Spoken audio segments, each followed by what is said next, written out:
Hello, ladies and gentlemen. My name's Romeo, and today we're going to be looking at the top 10 plays from Titan Week 1. These plays come up from across all of Titan's leagues, so be sure to stay tuned and see what the best plays from the opening of Titan were.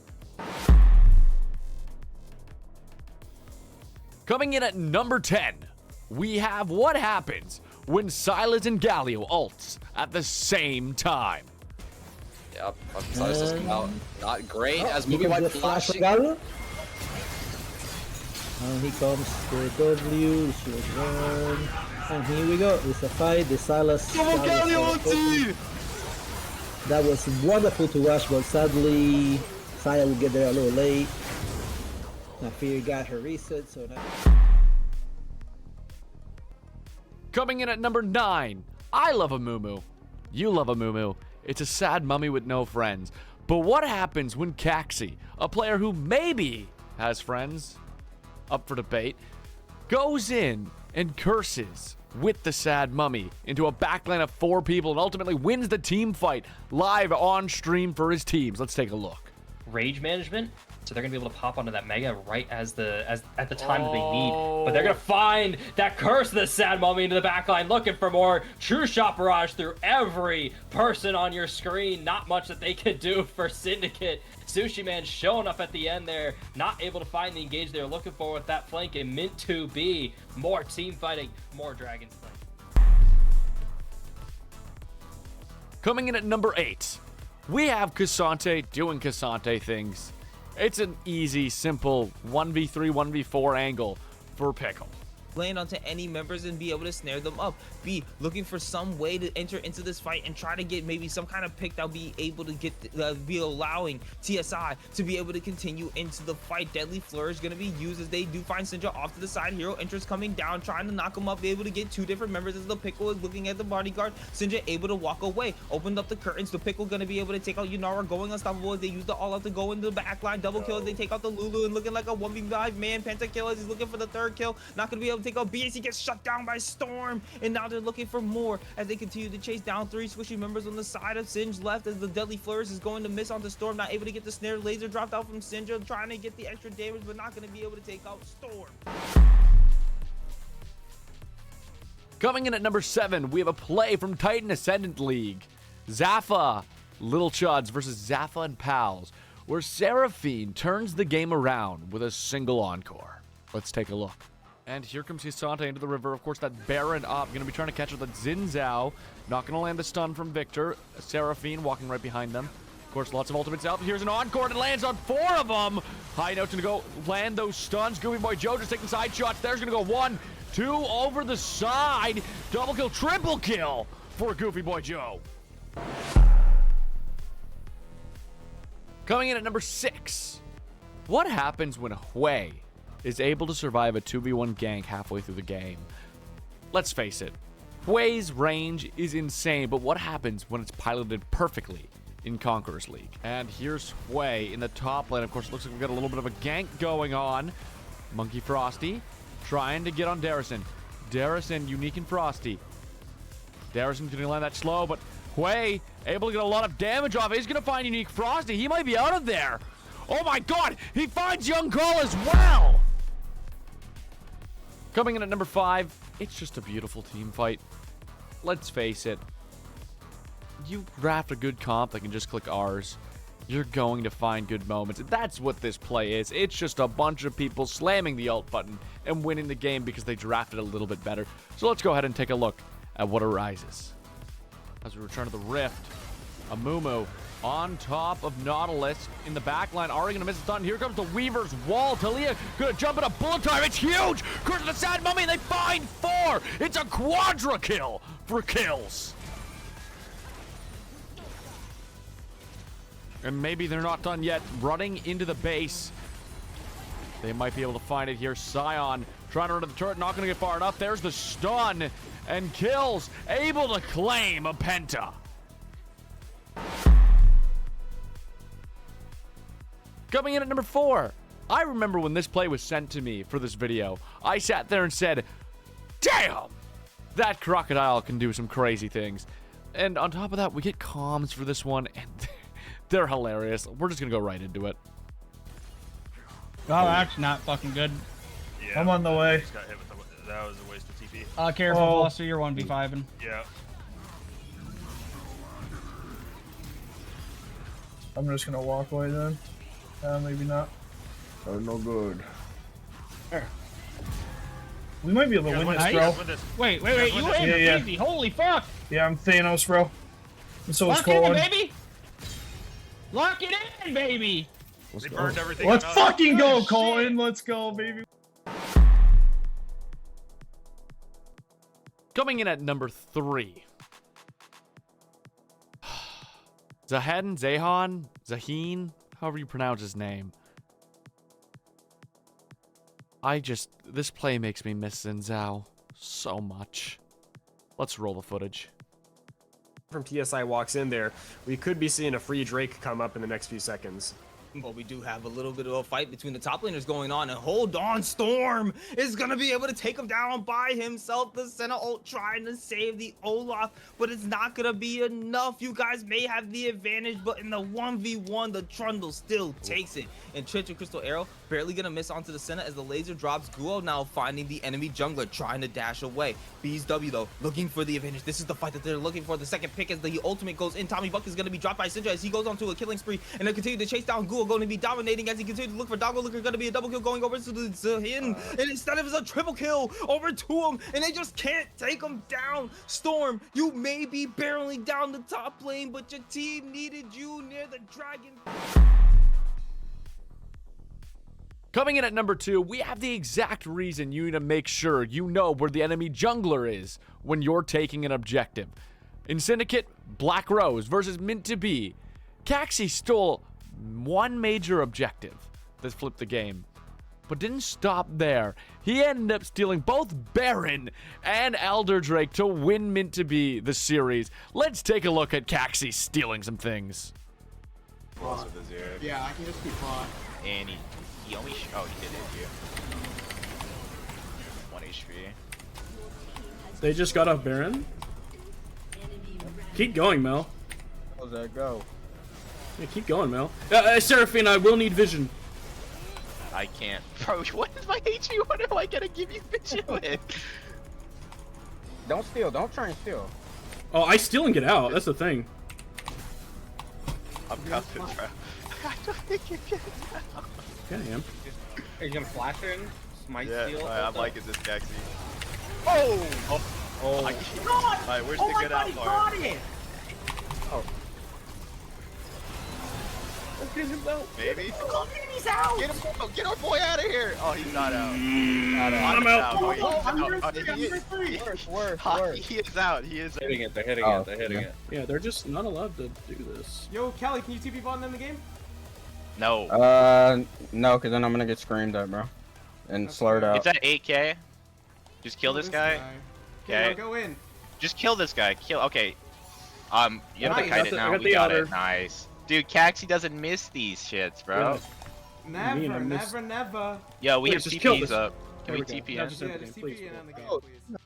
Ladies and gentlemen, you guys sent me so many plays that I thought it was only fair that I include 10 this week instead of 5. Usually we'll be doing 5.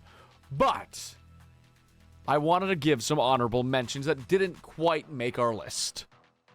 Probably wasn't moving out. Always never. How it didn't go through? Whatever. Execute. Who cares? Yeah, fast reset. I was TPing. Yeah, true. That's TF. That's TF. That's TF. Apple.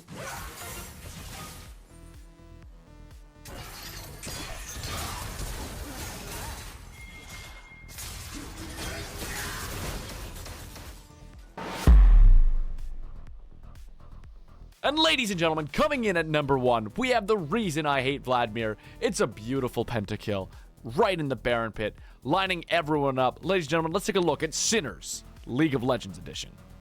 Timings coming in. Los Hermanos. Maybe not going to be able to get into the pit in time. Linsky, of course, going to wave the Baron. Has been started here. We got Foot Job. What a great name, of course. Make sure to just like annihilate the team with that. There's 420. on top. Jarvan going to go over the wall. They're having a hard time finding their way into this Baron pit. It's already down to 6k. Baron could change the match right here. The Rumble ult is going to go forward, doing a ton of damage. There goes 420, down to 2,000. Oh my god, a Shurima Shuffle, all four of them in the pit.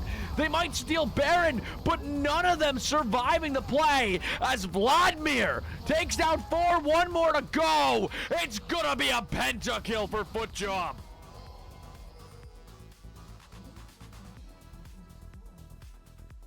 And that's it. Those were the top 10 plays of the week and some honorable mentions. We'll usually be doing top 5, but so many of you guys sent me clips, and I went through them with a couple of friends and picked out our favorite ones. I think I got like 20 submissions this week. So let's keep the ball rolling. I'm going to try to get one of these out every week. If you want to help me and get your clips submitted, send them to me, Romeo on Discord. You can go ahead and find me. Just drop the clip. Tell me what game it's from, what week it's a part of, just to make sure I know, and what teams we're playing, and if you can, what league it is. It makes the editing process so much easier so I can get these out that much quicker. Also, make sure your time controls are off. If there's a VOD of casters, great. If not, I'll cast over it like I did for some of these clips. But again, thank you guys so much for making this possible, and I hope you guys enjoyed. Let me know what you thought of this video, and we will see you on the cast.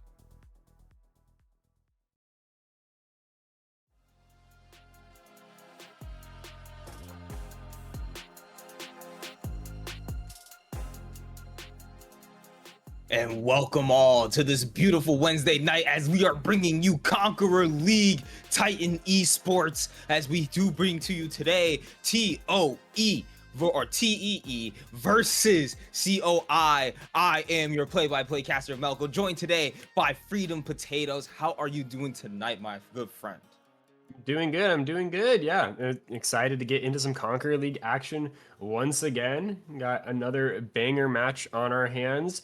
But some people are predicting that this one might be over pretty quickly. I saw Manveer, the content creator, thought this is going to be a 2-0 in favor of Theory of Everything. Do you have any thoughts on that? Right now, just based on kind of like what I was looking into from the previous games played by both of these teams, it seems like T was just really they really kind of put a stamp into like showing themselves as a top tier team in the league.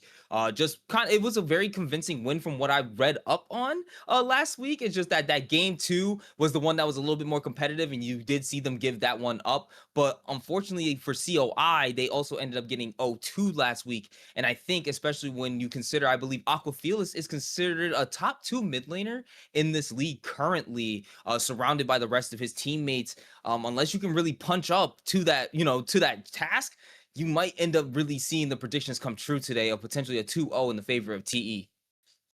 Now, I although that is a prediction, and I see the logic there, I have to root against Theory of Everything a little bit because I play for OVS, and that's the team that was it's one of our sibling teams. They are the team that lost last week, so I'm maybe hoping Conduit gets a little revenge on our behalf for our sibling team there, but we'll see what happens. He's like, I gotta have that little bit of bias there. And so now, as we get into this draft, what are you kind of expecting to see potentially from these two teams? Are you any particular picks or bans that you're hoping for within these potentially 3 games that could be played tonight? I feel like these teams both like to, kind of pretty heavy fighting in the top lane. To be honest, I haven't read as much about them as I had hoped, but yeah, I saw a lot of kind of fighter-leaning champions for the top and jungle, so I'm expecting that to be a big point of action. I know Aquafelis has a pretty big mid-lane pool and is yeah, as you mentioned, very strong player overall. He's got like the Zoe, I know, is one of the kind of less seen picks, but very powerful, can just get a lead in the early game and snowball from there. That's another champion that loves skirmishing. It looks like the bans are not coming through quite yet, so we'll have something to talk about in a moment here.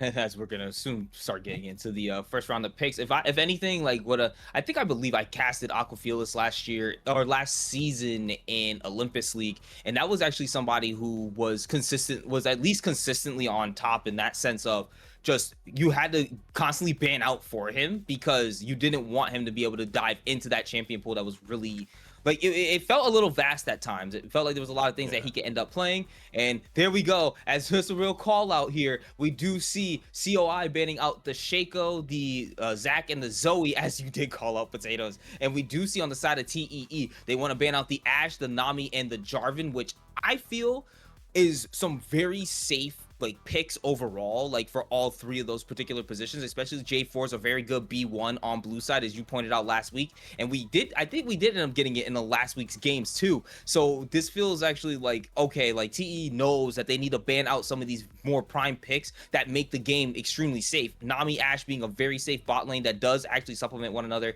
and as we did mention before, Jarvan being that really safe B1 pick. No matter how blind it is, you know Jarvan can actually get the job done, especially what he brings with the Flag and Dragon Cataclysm. So I really do like seeing the way TEE is banning here, but I do like COI really making sure that they're kind of just targeting against certain players that they know cause problems. And as we did see last week, TEE did bring out the Seraphine and Shaco at the same time, so that's something that they might not want to deal with. And as a Shaco hater myself, I agree with them on it. So if you want to talk a little bit about this draft real quick while the second phase of bans is going on. Yeah, so I mean, Conduit grabbed that Syndra B1. She did just get buffed on this last patch. A little bit of bonus damage on the Q, both the base and the scaling. I already think Syndra was in like a pretty decent spot for competitive play. Definitely a little on the weaker side, but if you know how to pilot her, I think she gets great value. So that buff is just going to make her even stronger in lane and as the game goes on. But the Swain response to that pick is a very nice one. I mean, it makes it, he's a very difficult champion to nuke. Makes it a lot harder to find good targets for your R, because if you're going in deep to get that point and click damage, you're exposing yourself to a lot of risk. And so, yeah, there's not a lot of easy targets for Syndra to go on, which does mean she could go for that, ability haste stacking build rather than the kind of one-shot build.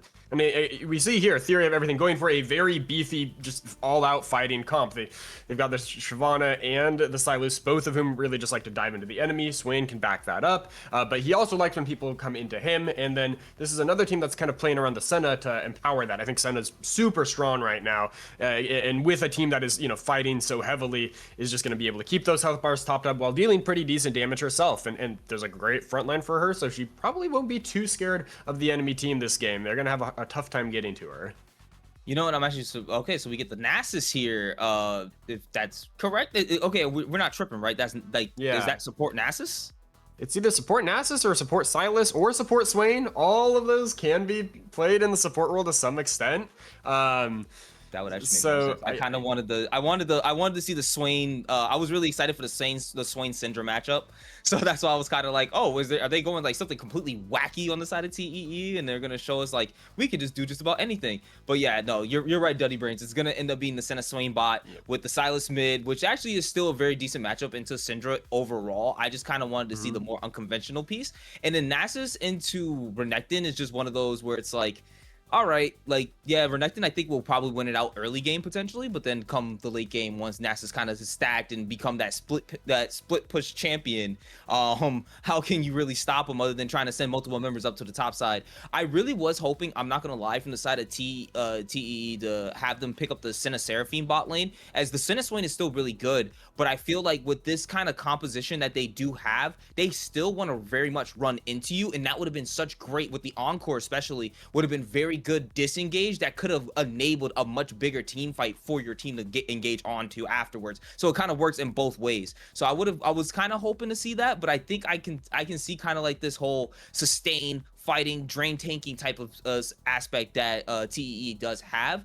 But we do see what happens when a Syndra does actually start to get levels, and when a Zeri is allowed to run out of control. So I really do believe that the mid and bot lanes are going to make a very big difference for the side of Koi, where Koi is going to be playing significantly more towards their top side while allowing Boostus and Wanderer to scale on these picks in the bot lane and try to make it towards that maybe 25 to 30 minute mark, where they just kind of can just keep constantly fighting and not stop either. And I do feel like, even though Conduit suffered a pretty tough loss last week. We saw glimpses of hope out of the mid bot and a good Renekton performance out of Iska as well. So, you know, although the Nasus has that scaling angle, I do worry that could be a bit of an ego pick in a sense from Theory of Everything, because I have seen games where the Renekton, you know, if he's able to set up a freeze on the Nasus in the early game, he can deny him so much farm and make it so that that champion never really gets to that late game fantasy. So if Iska is able to pull off a performance like that, that could kind of puncture a big hole in the composition identity that Theory of Everything has. So if you're right now a Conduit fan, you're really hoping that Potatoes is right on his word and that the top lane can make a little, you know, put that Nasus a little bit behind, as we do get a little bit of scrapping down here in the bot lanes already. They're just wanting to fight it out, but you kind of have that engaged tank in Nautilus. So he's gonna be constantly looking for those, fishing for those hooks, trying to sink in somebody, because Swain is kind of squishy in the early game. He is squishy in the early game, and one other pick we haven't really talked about in this draft is the Trundle, who can kind of make any champion squishy when he uses that Subjugate on them, steal those resists and that health, because there's a very tanky, very beefy team for the side of Theory of Everything. Ooh.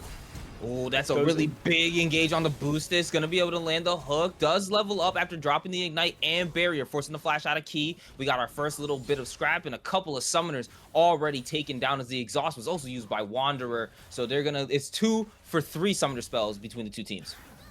And this could, goes over the wall, tries to get under there, but now trapped under the turret, takes one more shot. First blood gonna be going over to Wanderer, as Key's trying to get a couple more shots from over the wall, or from outside the turret range. Nearly takes out Wanderer with a Q, but it's still gonna be the first blood going over to the TEE support. Just a very aggressive look when you are playing against a lane that has a lot of, you know, response CC, I guess you could say. You see Gunny Thick angle for the hook between the minions here. I see the vision, but it is extremely close to the enemy turret. That hook does go onto the minion, and Key kind of lined up the dash before the hook had already gone through. So yeah, flashing into the enemy turret when you then get the Senna route on you is just, I mean, it's so risky. I think the tower just does too much damage early game to be playing around the edge of its range there. And Key does have enough persistent damage to almost trade a kill at the end there, but not quite able to pull it off. Now Shyvana is showing up top. Looking like Renekton was trying to be able to get away, as Iska is safely under their turret. Shyvana not going to be much of a threat up in this top side, as Davy Jones is going to back off. Wanderer getting hooked up by Nautilus, and so much damage dropped onto them, as Iska is just teetering in front of him as they continue to chase him down. Senna going to be able to heal him up a little bit. I do kind of like the little like top lane like back and forth. Iska, because last week we saw someone else do the same thing, where they walked up thinking that the person had backed, and then they immediately turned around and killed him. So it was actually very interesting to see Iska kind of risk that again, and I was like, oh no, it's like Shyvana about to come back up. But no, it actually ended up working out in his favor. Managed, I believe, to get the freeze up in that top side, and has a decent little farm advantage for himself on this Renekton right now. And speaking of kind of like repeats from last week, I do think this game as a whole could be kind of similar to that first game we saw from last week's series, as there is a bit of fighting, but I think the Theory of Everything is just going to be able to disengage. I expect that Conduit should be able to build themselves some early leads here. I think they have pretty strong lanes overall, and despite Theory of Everything getting that first blood, I think that should be, you know, that should have been a winning situation for Conduit. They just kind of overplayed their hand. But once the team fighting phase comes online, I think this could be another game where we just see that, you know, team fighting composition explode the map, suddenly turn the game around, and you know, win in just a few minutes if we get to that point, as top laner's getting low in health here. Yeah, I'm gonna be curious as the one. I believe it's gonna be Renekton hitting 6 first. He did stay in that lane for a longer period of time, so he should be able to hit 6 before Davy Jones does on the Nasus. And if he does, I was kind of curious if he's just gonna dominance engage, but the hook engage instead onto Wanderer, getting a little bit of fighting as the Ignite is dropped onto the Swain, utilizing the Shroud to be able to keep him untargetable, saving his booster, saving his support, and not really dishing out a whole lot of damage back. Gunny Thick not caring about the health bar so much, as long as he keeps getting these consistent engages.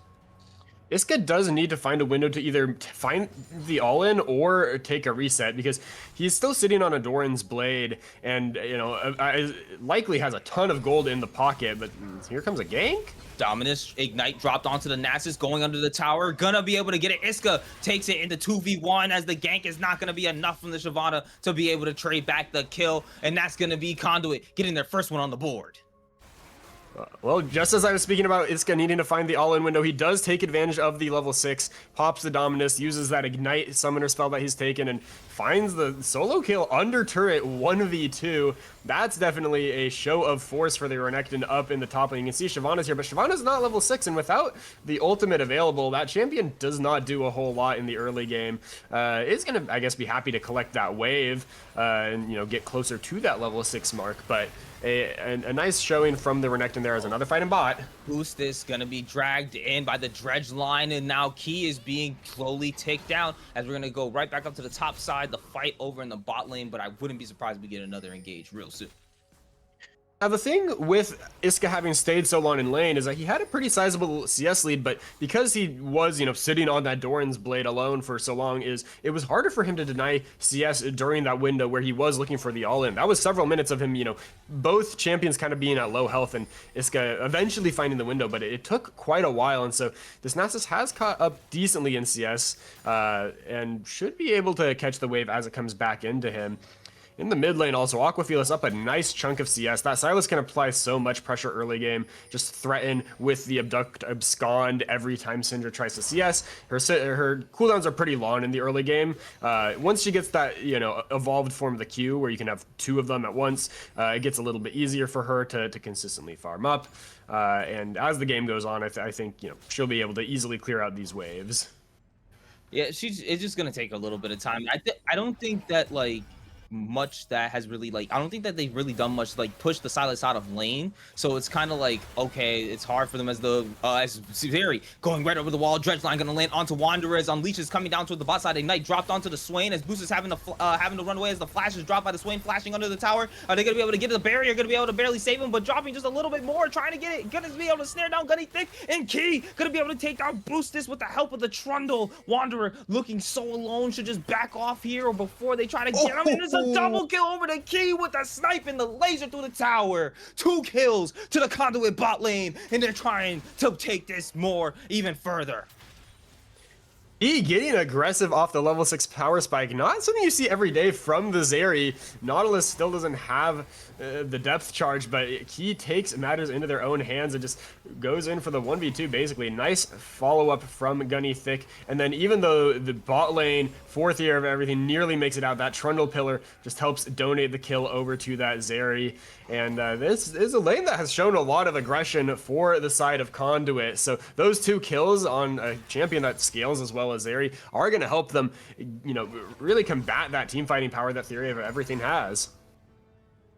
That was just very well played by Z, or Key, just having that absolute confidence to say, like, we can do this. Like, just go over I'm gonna go over the wall, and I'm gonna be the engager this time, and let's see what we can do. I have my ulti, I'm ready for this. And I don't think I saw the Senna ulti come out at all either, and Swain still as well, not level 6, so they don't really have that extra bit of power to combat against this, where Swain can just kind of drain tank these 2 champions and be able to sustain a little bit more. So this team, though, at least on the spot side for the side of TEE, they had to wait a little bit longer, and if they were 6, it probably would have been a little bit easier to combat against one another. But instead, we got a Zeri that's already starting to come online, BF Sword Slingshot, and wait a second, the fight up in the top side is Davy Jones is getting ignited. Slice Dice gonna get stunned up, trying to use his ult, but can't do it. Iska with the 1v1 goes up 2-0 in about 20, almost 30 CS up in this top side. This Crocodile is looking damn good. Crocodile winning out in that lore matchup, Nasus versus Renekton. The early game, it should go Renekton's way. The question is, will it, you know, how much can Iska push this lead, show up to team fights, and really push this advantage? If he can do that, I think he already has himself in a pretty good position to help bring the game home for COI alongside that very strong bot lane. But if he slips up, gives over a shutdown, that story could start to turn around a little bit.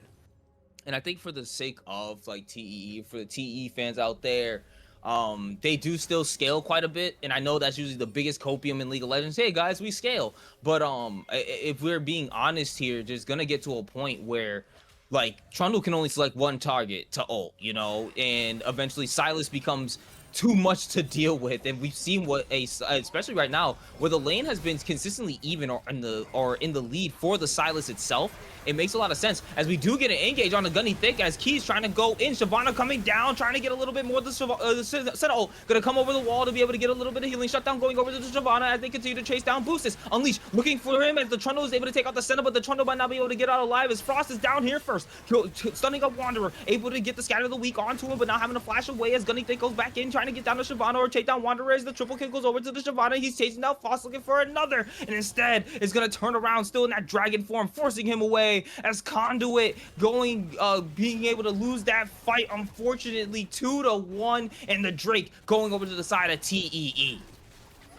They do get one kill back for the side of Conduit, but that is a massive win for Theory of Everything. 3 kills onto the Shyvana, who has the power to just run over these team fights. We saw it. Now that she has that ultimate online, she can go in, and it takes a lot to bring her down, together with the Swain, who is just tanking so much with that Demonic Ascension. And oh, another fight in the top lane. Yes, we do have it as Iska's chasing him down, forces both flash out of each of these members. They're trying to fight it out, but Iska going on a killing spree. Another kill to this Crocodile as they're continuing to just draw this lead further and further away in the top lane. Conduit, you really got to rely on this Crocodile right now.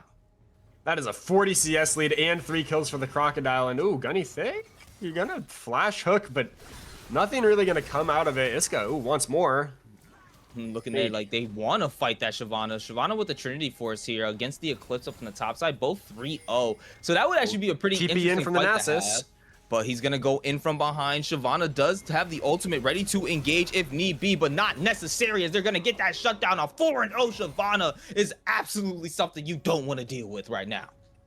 And that 4th kill is shut down gold too. That's kind of the greed that could another fight. Another fight as the ultimate gonna come out from the Swain, but Boostis is not long for this world as he gets taken out. Key able to take that kill as this Zeri looking great with the Storm Razor. Wanderer gonna be able to get away as he's trying to get a little bit more damage down, able to draw them under the tower, but not gonna be enough as the Swain might just get tower dove here as Key goes in. Gunny Thick tower tanking the damage, not gonna take another one. Is he able to dodge it out? But Key is gonna be able to take him down with a return kill from the support. But up in that top side, the Trundle as well, taking down Davy Jones. So much fighting all over the map, and it's only gonna continue to get worse as Conduit continues their lead.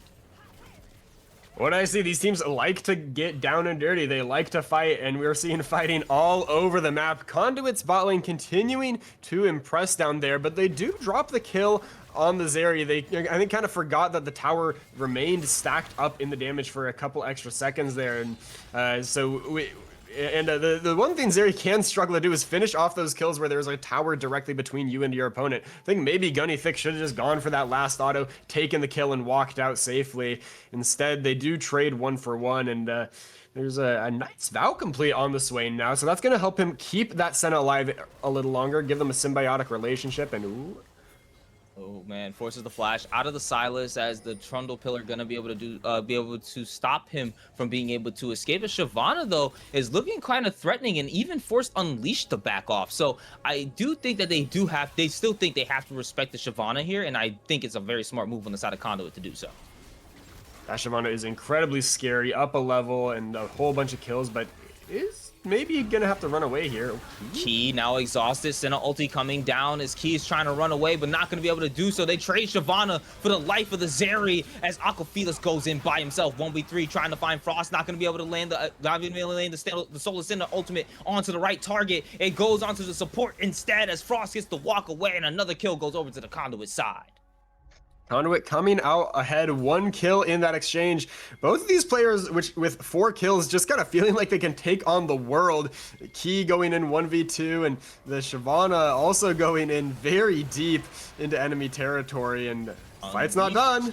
Dredgeline gonna land on the Wanderer. He's trying to get away as a lot of damage is being dropped from the Trundle, able to take him down as Boost is forced to flash and get out of dodge. That's gonna be the bot lane slowly, unfortunately, falling apart for the side of Theory of Everything Entropy.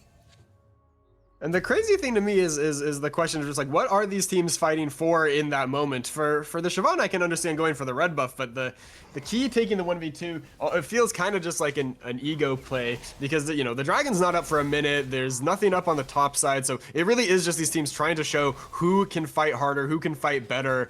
And right now, the answer seems to be Conduit by a slim-ish margin, but they are up about 3,000 gold here, which is a lead that they could continue to push, but they still have to be worried about that timer for when Theory of Everything is going to get really scary. Almost lollipop, but the scatter of the week gonna land on the Aqua Felix, surrounded by 3 different members on the side of Conduit. They are looking to shut down this mid laner, unleashed on a killing spree. The Trundle 4-1, and the rest of the team looking pretty damn good. Out of nowhere, Unleashed has been able to match up to his counterpart in that Shyvana. Has 4 kills for himself now and 4 assists. For a while, I was worried it was going to be kind of a jungle diff game, because that 4-0 Shyvana was looking mighty scary, but now Unleashed should be able to go toe-to-toe. Still is a big CS lead on the side of the Theory of Everything jungler, but we've got this dragon here now, and this could decide how the mid game looks. I do want to see that.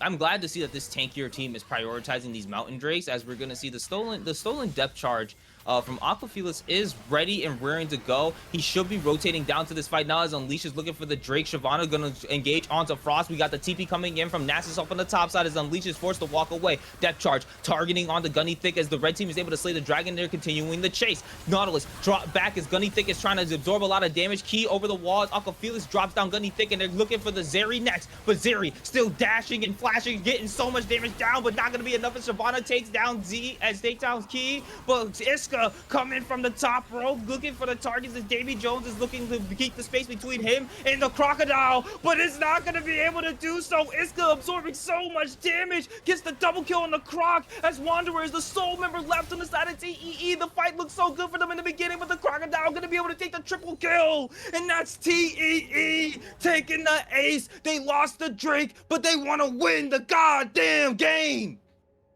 Beautiful repositioning from Froster to line everyone on the side of Theory of Everything up. I think that was a 4-man stun out from the Syndra, which helps turn things around at the end there. Theory of Everything did have a nice lead at the start of the fight. They had the Nasus there earlier thanks to that TP, but once Iska shows up, you know, has the Ignite, so it takes him a little longer to get there, but he is a force to be reckoned with, as we're going to go into the replay. You can see Unleashed had almost taken it back there. The Shyvana going in on Frost misses the ult, and that's a very key cooldown, that fear not landing on anyone. But then, yeah, you can see Theory of Everything is just grouped up here. They have all 5 members fighting against 3 in the river, which helps them get these first few kills. But it feels like, you know, once they get this kill on Key, they actually kind of run out of steam.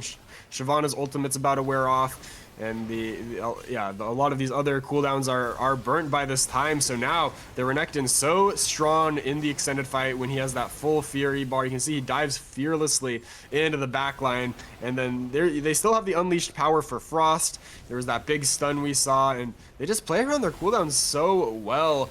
Confident in taking that re-engage despite losing too. It gives them the ace in the end, even though they do lose the dragon. And that's just, and honestly, they knew that they could win the fight, especially with the absolute difference that the teams are having right now. Almost about 7K gold down against from Conduit against TEE right now. The Conduit really came into this game with all cylinders firing immediately, and we can see that it's showing in the result right now. 19-9. Yes, they lost that Drake in that last fight, but the fight, once especially the Crocodile got down there, the Renekton showed up, and there was absolutely nothing left that the side of TE could do. Unleashed looking great. Iska looking great. Frost has been silently in the background doing a bit of damage, and honestly, at some point has managed to basically catch up to the Sylas in CS. And even though there's still that slight little bit of difference, it doesn't really make much when there's a 2-0-6 Syndra who has 2 full items versus this Sylas right now that unfortunately is about 1.5. So we can kind of see a lot of differences going on between these 2 laners. The most even right now might be the bot lanes, and even then that's only itemization wise, with the way the teams are looking and the way that Key has just been absolutely confident on the Zeri, just going in any engage that they can possibly get, that they feel they have the angle. it's just, oh man, Conduit playing absolutely great League of Legends right now. Gonna look for the inner turret here, but they do have to respect that Shyvana ultimate. Do not want to get feared as that wave goes down. So looks like they'll back off after grabbing some of those plates. And as you were saying, that 2-item core for Syndra, when you have the Blackfire Cosmic and those empowered CDR boots, it gives you a lot of mobility and a lot of haste. So you can be throwing those stuns out on cooldown as Aquafil it's denied on the engage. At least you didn't get hit by the Scatter of the Weak there, and that would have possibly been another death over to the Silas, as there's so much lockdown from the side of Conduit, and it's like it's just something kind of unofficial you don't even realize. I thought Frost was trying to bait Aquafelis into a little bit more with his team ready and waiting, but it's just like there's so much more to like in general, like just what's going on the map. And I kind of lost my train of thought a little bit, but like I'm really loving the way that Conduit overall has been able to just be like, hey, we know everyone expects us to get O2'd, but at the very least, even if we lose this series, we're gonna make sure that these games are competitive, and they've been very competitive the entire time, at least from the standpoint of they've been just making sure that they've been playing, you know, upper level League of Legends more than right now that TEE is currently playing, as Iska is gonna be engaged upon after engaging on Davy Jones, but you don't have enough manpower to be able to take down the Crocodile. You're not from Florida, Shyvana, so you're just gonna have to try again later. Slices in, dices out, and baits out 2 enemy ultimates. Nasus and Shyvana both popping theirs, and Iska still holds on to his, so that is a great trade for the Renekton, and gonna really unlock him to apply even more pressure on the side lane. As the Drake is coming up, he does have that special top laner TP unlocked, so if there is a fight, he can join up, and yeah, he is gonna use it on the bottom lane. There's no tower there, so I'm not really sure what they're... Oh, Dredgeline almost finds its way onto the Shyvana, but it is flashed away from. Yeah, that was nicely done to force that flash out of Shyvana. Now that's another key cooldown that might be necessary later on. That's gonna be down for at least for a bare maximum at least 5 minutes. So it should, or a maximum of 5 minutes, but we might not know what the cooldown might be on that for, you know, summoner runes and all that good stuff. But we got a lot of damage dropping on as the unleashed power gonna be dropped onto Boostis. Not enough to kill him, but there was definitely a chunk of damage from that Senna, who should be able to heal a lot of that up. Wanderer here kind of teeter-tottering, trying to see where they can where they might be able to see a little bit of an angle. I'm kind of sad to see, like, I understand the way the Swain is building, but I'm kind of sad to see that this Swain isn't really building any AP at all. I kind of feel like they might have needed a little bit more of that supplemental damage to be behind the Silas as well. So if anything, I'm kind of in that weird spot where it's like, okay, I feel like there's just not as much damage coming from the team of TEE as we were hoping to see. A lot of it's coming from the Shyvana, and that's about it. I get like maybe Black Cleaver might help a bit from the Senna, but we also have the 06 Nasus up in the top side too. So it's just kind of like they really have to play from super far behind right now if they have any hope of making this 7k gold deficit start to shrink and or disappear. Yeah, Theory of Everything's comp is very short-ranged, and so if you're not hitting, you're not doing damage. And I agree with what you're saying, that they kind of need to supplement that damage a little bit more. They've got big health bars, but with that Syndra and the Nautilus providing so much peel and lockdown, it is tough to get kills onto those key members. You need to be able to nuke them when you do find that window. And so I see that Wanderer is kind of built to act as a second health bar for the Senna. Ooh, hold on. Oh, Aquafelis wanted to go jump right on top of Frost. I don't think he realized that Unleashed was there, flashing in, trying to use the Unleashed power that he stole, trying to get the kill. Shut down, though. Gonna come from the center over the top instead, as Unleashed is gonna go unstoppable. Shyvana trying to help out their mid laner as they go in 1v2, trying to chase down the Trundle. Gunny Thick gonna be able to stop the Shyvana as Wanderer is coming down, gonna be attempting to look for some type of lockdown, but the flash from Gunny Thick getting back safely under his tower, gonna disengage that entire fight. They trade 1-for-1. Frost has the Unleashed in his back pocket and kind of feels confident taking the 1v1 with Aquafelis, but Silas in the 1v1 is a very scary champion, especially when the Syndra is built more for kind of the team fight, the sustained play, not for that immediate fight. And so I believe Aquafelis did dodge the initial scatter of the week, and then that ultimate from Senna actually gives the kill over to Boostus from the mid lane. I don't know if that was a red buff proc or like on the static shiver, how exactly that happened several seconds after the ult came through, but either way, they're going to be happy to get some gold onto that Senna, who is kind of a major linchpin, I would say, of this composition. She needs to be doing the healing. She is all the range damage for this comp, basically, and so if gold's on Senna, I think Theory of Everything is happy. I think that they're that, and that's exactly what I feel like. Maybe even Aquafilas probably felt like, it's like, dang it, the kill got taken, but at the same time, it's like, all right, I think it's kind of necessary to get it on the Center right now, who needs to be able to do a little bit more damage. To the exhaust is dropped on the Frost. Now he's Conduit Duck gonna miss the chains, but not be able to walk away as Wanderer with the straight auto, able to go ahead and slay the Syndra's life. We did have a little bit of an engage from the Zeri up in the mid lane. They were trying to trade back ADC for mid laner, but not gonna be able to get it as Zerial gets used. It's been a slow few minutes for Conduit here, but they might get a kill back now. Oh man, Wanderer gonna have to pop his ulti, but now the depth charge chasing him down. His Gunny Thick is able to find him, but the rest of the team is able to converge right on him and turn this around. Gunny Thick gonna use the depth charge with the wall to try to get away as Renekton's ult is stolen. The dominance is gonna be used by the Silas as he goes in. Wanderer not gonna be taken down though as he continues to heal up. Key gonna be able to take out the Shyvana as they continue to chase down Iska, going unstoppable as he takes out the Swain. Aquafilas trying to get a little bit more as the double kill goes over to the Zeri. They continue down the chases. Davy Jones is just having a flash away over the wall. Boost is not able to do anything off in the back end as well, and that's just Conduit being the stronger team on the Rift at this moment. That's even with Frost being dead down bot. I was going to say it's been a quiet few minutes for Conduit, which has allowed Theory of Everything to kind of scale up and find a few of these picks, but just as I say that, Conduit turns around the fight in that bottom river. They get 3 kills, and they're gonna grab this Baron. Now the Drake has spawned down bottom side. The jungler for Theory of Everything isn't there, so it's a question of if Conduit can make it down here in time to contest this. Frost TP's in.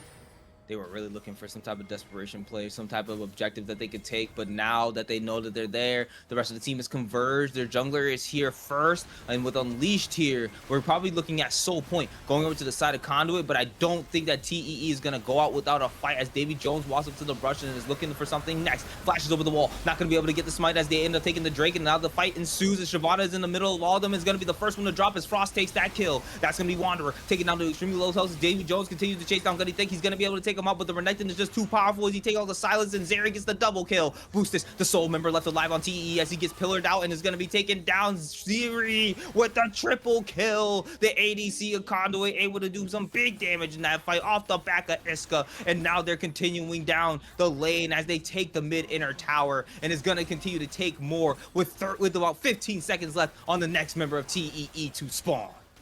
There's a chance Conduit could end here. They have a lot of gold sitting in their pockets, so it could be a risk. Shyvana's up in 12 seconds. I don't think Swain can stop this. There's not a lot of wave clear to deal with these minions, so if Conduit focuses on their goal of the Nexus, I think they can just take it here. Yup, 9 seconds for the Silas, 2 seconds for Shyvana. They just gotta focus down this Nexus. Wanderer using the ult, not gonna be enough as game 1 gets taken out by Conduit. Conduit proving the predictions wrong, taking game 1 in a pretty dominant fashion. I think Theory of Everything had a composition that, given a little more time, could have fought back, but the leads Conduit built themselves through some nice aggressive play in the early game gave them a lead that they were able to just run away with.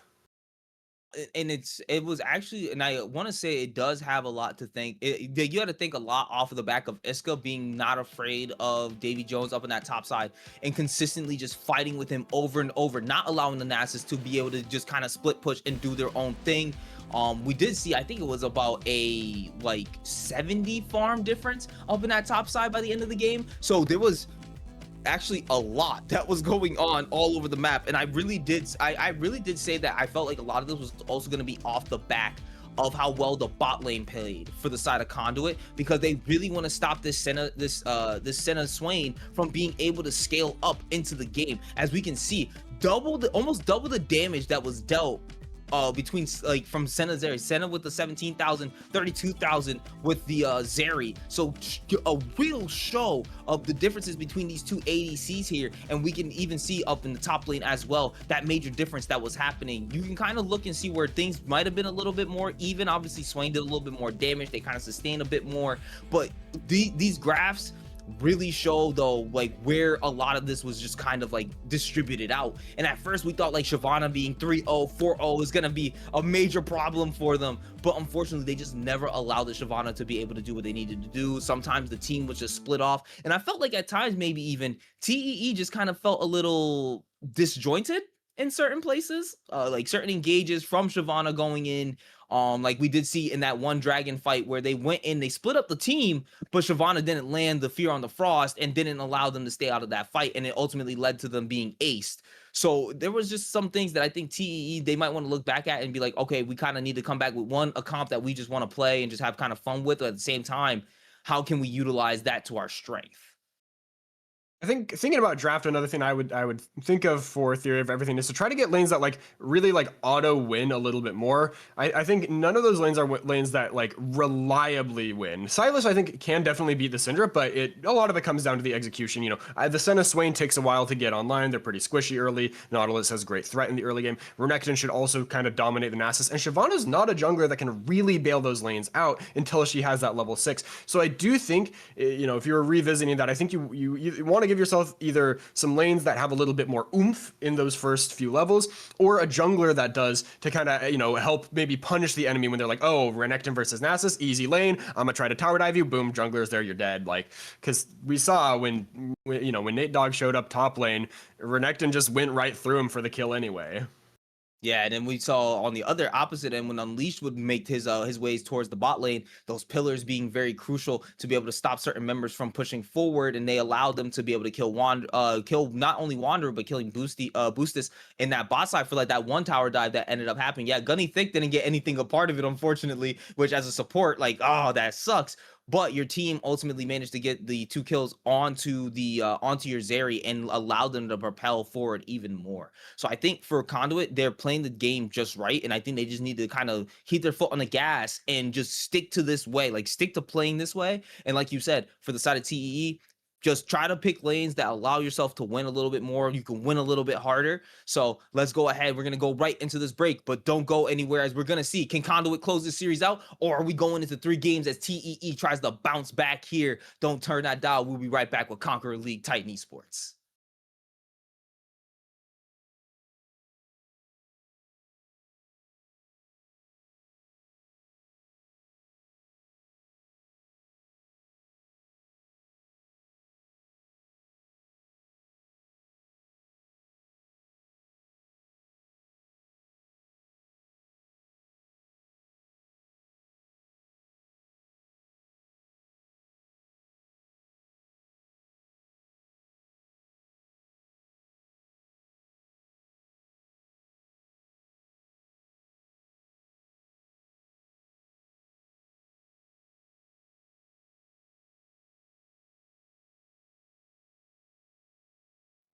Hello, ladies and gentlemen. My name's Romeo, and today we're going to be looking at the top 10 plays from Titan Week 1. These plays come up from across all of Titan's leagues, so be sure to stay tuned and see what the best plays from the opening of Titan were. Coming in at number 10, we have what happens when Sylas and Galio ults at the same time. Yep, Sylas has come out not great as you moving can by just flash flashing. Galio. And here comes the W, slow burn. And here we go, it's a fight, the Sylas. That was wonderful to watch, but sadly, Saya will get there a little late. Now Fear got her reset, so now... Coming in at number 9, I love a Mumu. You love a Mumu. It's a sad mummy with no friends. But what happens when Caxi, a player who maybe has friends, up for debate, goes in and curses with the sad mummy into a backline of 4 people and ultimately wins the team fight live on stream for his teams? Let's take a look. rage management, so they're gonna be able to pop onto that mega right at the time that they need. But they're gonna find that curse of the sad mummy into the backline, looking for more true shot barrage through every person on your screen. Not much that they can do for Syndicate. Sushi Man showing up at the end there, not able to find the engage they're looking for with that flank, and meant to be more team fighting, more dragons playing. Coming in at number 8, we have Cassante doing Cassante things. It's an easy, simple 1v3, 1v4 angle for Pickle. Land onto any members and be able to snare them up. B, looking for some way to enter into this fight and try to get maybe some kind of pick that'll be able to get be allowing TSI to be able to continue into the fight. Deadly Flourish going to be used as they do find Syndra off to the side. Hero interest coming down, trying to knock him up, be able to get 2 different members as the Pickle is looking at the bodyguard. Syndra able to walk away, opened up the curtains. The Pickle going to be able to take out Yunara, going unstoppable as they use the all out to go into the back line. Double kill as they take out the Lulu and looking like a 1v5 man. Pentakill as he's looking for the 3rd kill. Not going to be able to take out BS. He gets shut down by Storm, and now they're looking for more as they continue to chase down 3 squishy members on the side of Singe left as the Deadly Flourish is going to miss onto Storm, not able to get the snare. Laser dropped out from Syndra, trying to get the extra damage, but not going to be able to take out Storm. Coming in at number 7, we have a play from Titan Ascendant League. Zaffa, Little Chuds versus Zaffa and Pals, where Seraphine turns the game around with a single encore. Let's take a look. And here comes Cassante into the river. Of course, that Baron up. Going to be trying to catch with a Xin Zhao. Not going to land the stun from Victor. Seraphine walking right behind them. Of course, lots of ultimates out. Here's an encore, and it lands on 4 of them. High Note's going to go land those stuns. Goofy Boy Joe just taking side shots. There's going to go 1, 2 over the side. Double kill, triple kill for Goofy Boy Joe. Coming in at number 6. What happens when Hui is able to survive a 2v1 gank halfway through the game? Let's face it, Hui's range is insane, but what happens when it's piloted perfectly in Conqueror's League? And here's Hui in the top lane. Of course, it looks like we've got a little bit of a gank going on. Monkey Frosty trying to get on Darrison. Darrison, unique and Frosty. Darrison's going to land that slow, but Hui able to get a lot of damage off. He's going to find unique Frosty. He might be out of there. Oh my god, he finds Young Call as well! Coming in at number 5, it's just a beautiful team fight. Let's face it, you draft a good comp that can just click R's, you're going to find good moments. That's what this play is. It's just a bunch of people slamming the alt button and winning the game because they drafted a little bit better. So let's go ahead and take a look at what arises. As we return to the Rift, Amumu on top of Nautilus in the backline. Ari gonna miss a stun. Here comes the Weaver's Wall. Talia gonna jump in a bullet time. It's huge! Curse of the Sad Mummy, they find 4! It's a quadra kill for kills. And maybe they're not done yet. Running into the base. They might be able to find it here. Scion trying to run to the turret, not gonna get far enough. There's the stun and kills. Able to claim a penta. Coming in at number 4, I remember when this play was sent to me for this video, I sat there and said, damn, that crocodile can do some crazy things. And on top of that, we get comms for this one, and they're hilarious. We're just going to go right into it. Oh, that's not fucking good. Yeah, I'm on the way. Just got hit with the, that was a waste of TP. Careful, Foster, you're 1v5ing. Yeah. I'm just gonna walk away then. Maybe not. Oh, no good. We might be able to win this, bro. Wait, you win? Yeah. Easy. Holy fuck! Yeah, I'm Thanos, bro. And so is Lock it in, Colin. baby! Lock it in, baby! They burned everything. Let's fucking go, Colin. Let's go, baby. Coming in at number 3. Zaheen, however you pronounce his name. This play makes me miss Xin Zhao so much. Let's roll the footage. From TSI walks in there, we could be seeing a free Drake come up in the next few seconds.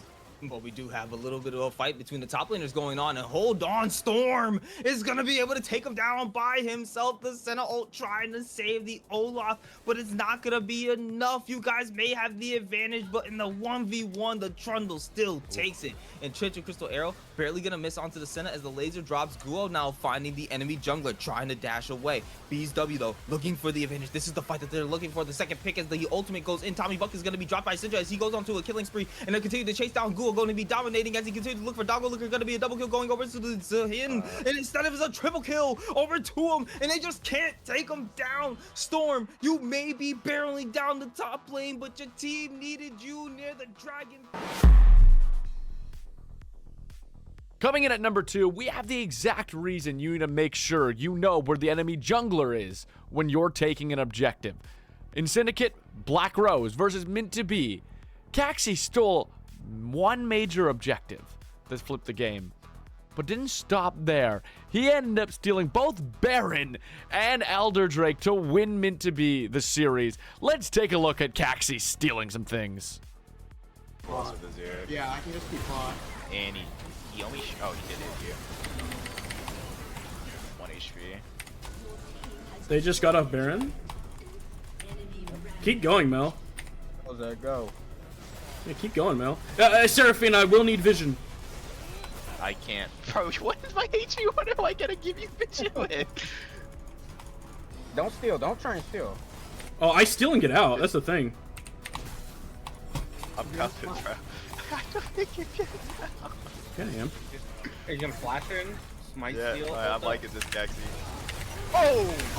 Oh my god! Alright, where's the good out part? Oh. Let's get him out. Maybe? Oh, he's out! Get our boy out of here! Oh, he's not out. I'm out. He is out. He is hitting it. They're hitting it. They're hitting it. Yeah, they're just not allowed to do this. Yo, Kelly, can you TP bot in the game? No. No, because then I'm gonna get screamed at, bro. And slurred out. It's at 8k. Just kill this guy. Okay. Go in. Just kill this guy. Kill. Okay. You have to Nice. kite it now. I got We the got other. it. Nice. Dude, Caxi doesn't miss these shits, bro. Yeah. Never. Yo, we Wait, have just kill TPs this. up. Can There we we go. TP Now in? just Yeah, everything, just please. TP in on the game, please. Ladies and gentlemen, you guys sent me so many plays that I thought it was only fair that I include 10 this week instead of 5. Usually we'll be doing 5. But I wanted to give some honorable mentions that didn't quite make our list. Probably wasn't moving out. Always in. How it didn't go through? Whatever. Execute. Who cares? Yeah, fast reset. I was TPing. Yeah, true. That's TF. That's TF. That's TF. Apple.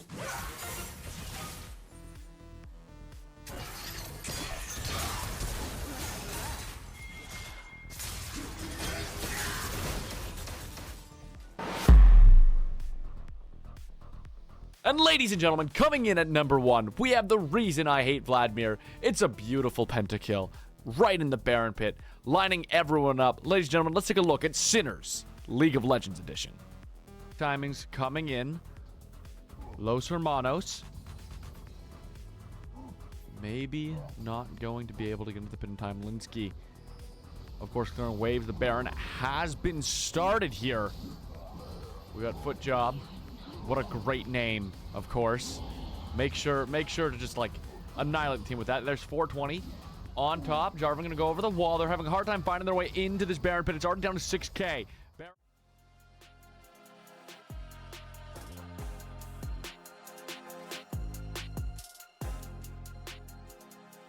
And welcome back to Titan Esports Conqueror League, as we saw an absolutely insane game 1 being played by Conduit, as they off the back of Unleashed Key and Iska were primarily Iska up in that top lane on the Crocodile, really driving it home to be able to bring them that game 1 victory against TEE, who everyone was expecting to be able to 2-0 this team this week. And instead, Conduit comes out the gate and gives us an absolute surprise banger, and they're able to take out the game 1 victory. And so, what do you think about that game 1, Freedom Potatoes?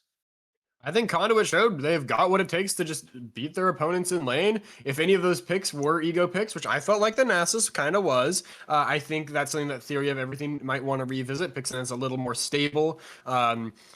Because I think they showed some good team fighting at times, but yeah, Conduit has the lead now, and if Theory of Everything slips up again in game number 2, it could be over for them. On the other hand, Theory of Everything has all the opportunity to turn things around and show that game 1 was in fact a fluke. It's just gonna it's gonna come down to the draft adaptations and the mental game, really.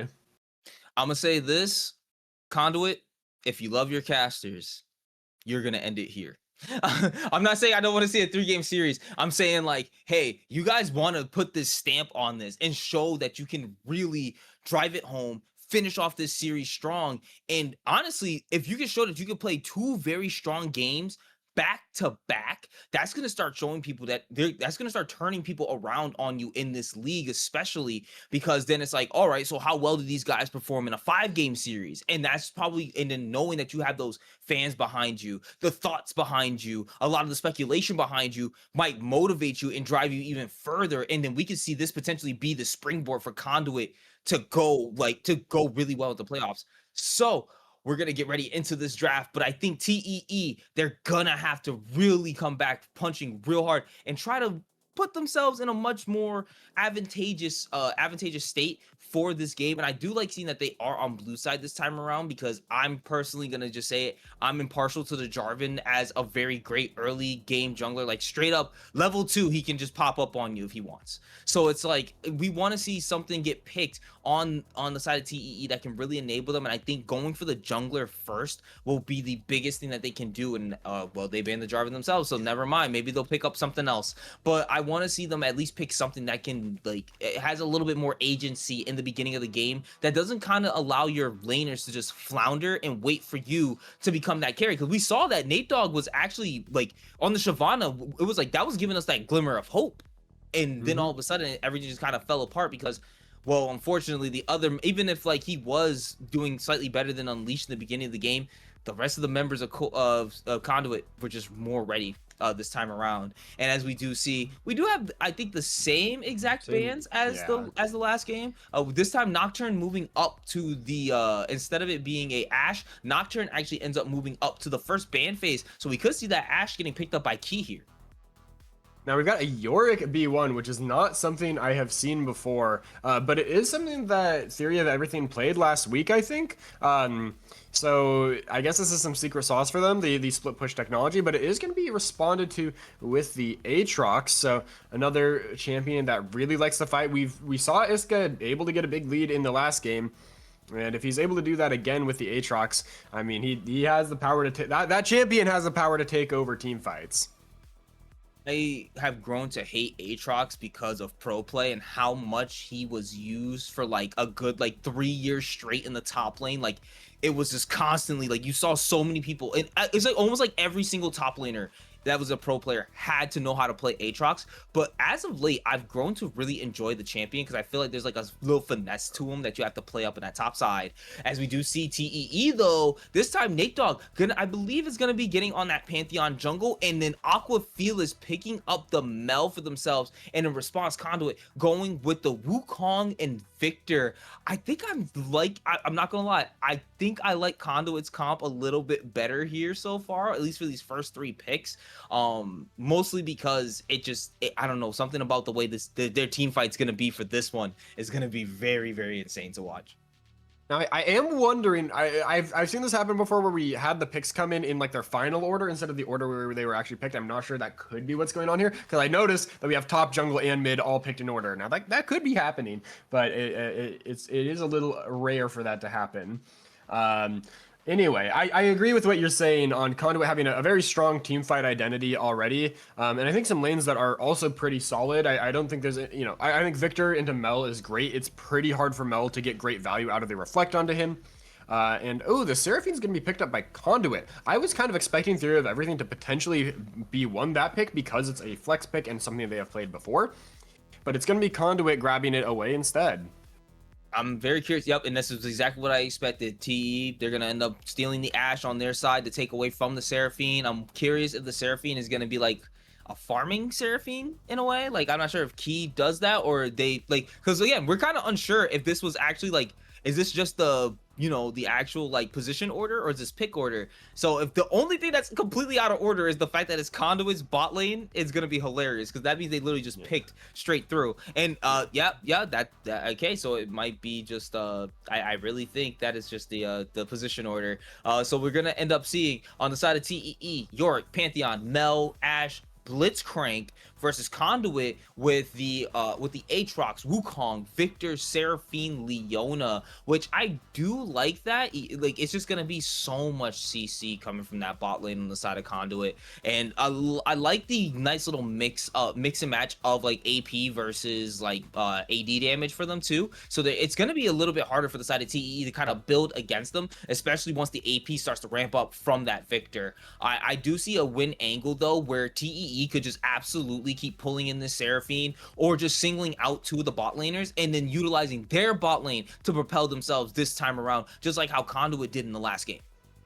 Theory of Everything has some great pick potential. They've got the Blitz, they've got the Ashe, they've got the Pantheon who can R into the backline, stun someone, and set up one of those key skill shots. And also they have Mel as a great answer to that Seraphine. If she can reflect the Encore, that could easily turn the tides of a fight. So I think Theory of Everything has a very solid composition going for themselves in terms of the individual answers to Conduit. But I feel like as a whole, when it comes to the team fighting, I still really like Conduit's draft. I think they've just got a lot of AoE damage. They've got frontliners that can make it hard for Theory of Everything to access their backline. And I think a lot of it is going to come down to how Aquafelis performs on this Mel. If he's able to pump out the damage to shred through that front line and keep them off of himself and of Boostus, I think Theory of Everything has a really solid angle to win the team fights. But Victor has a pretty favorable matchup in the mid lane, and if Frost can push the tempo in the early game, get some early gold, try to pressure Mel out of lane, and survive some of that pressure that will be coming from the Panth and Blitzcrank, then they might just be able to shrug off the Mel damage and run through TEE. I'm very curious to how both of these teams are going to fight, and I'm very curious to see how Key's going to perform on this Seraphine, especially with basically you have 3 enablers for your Encores.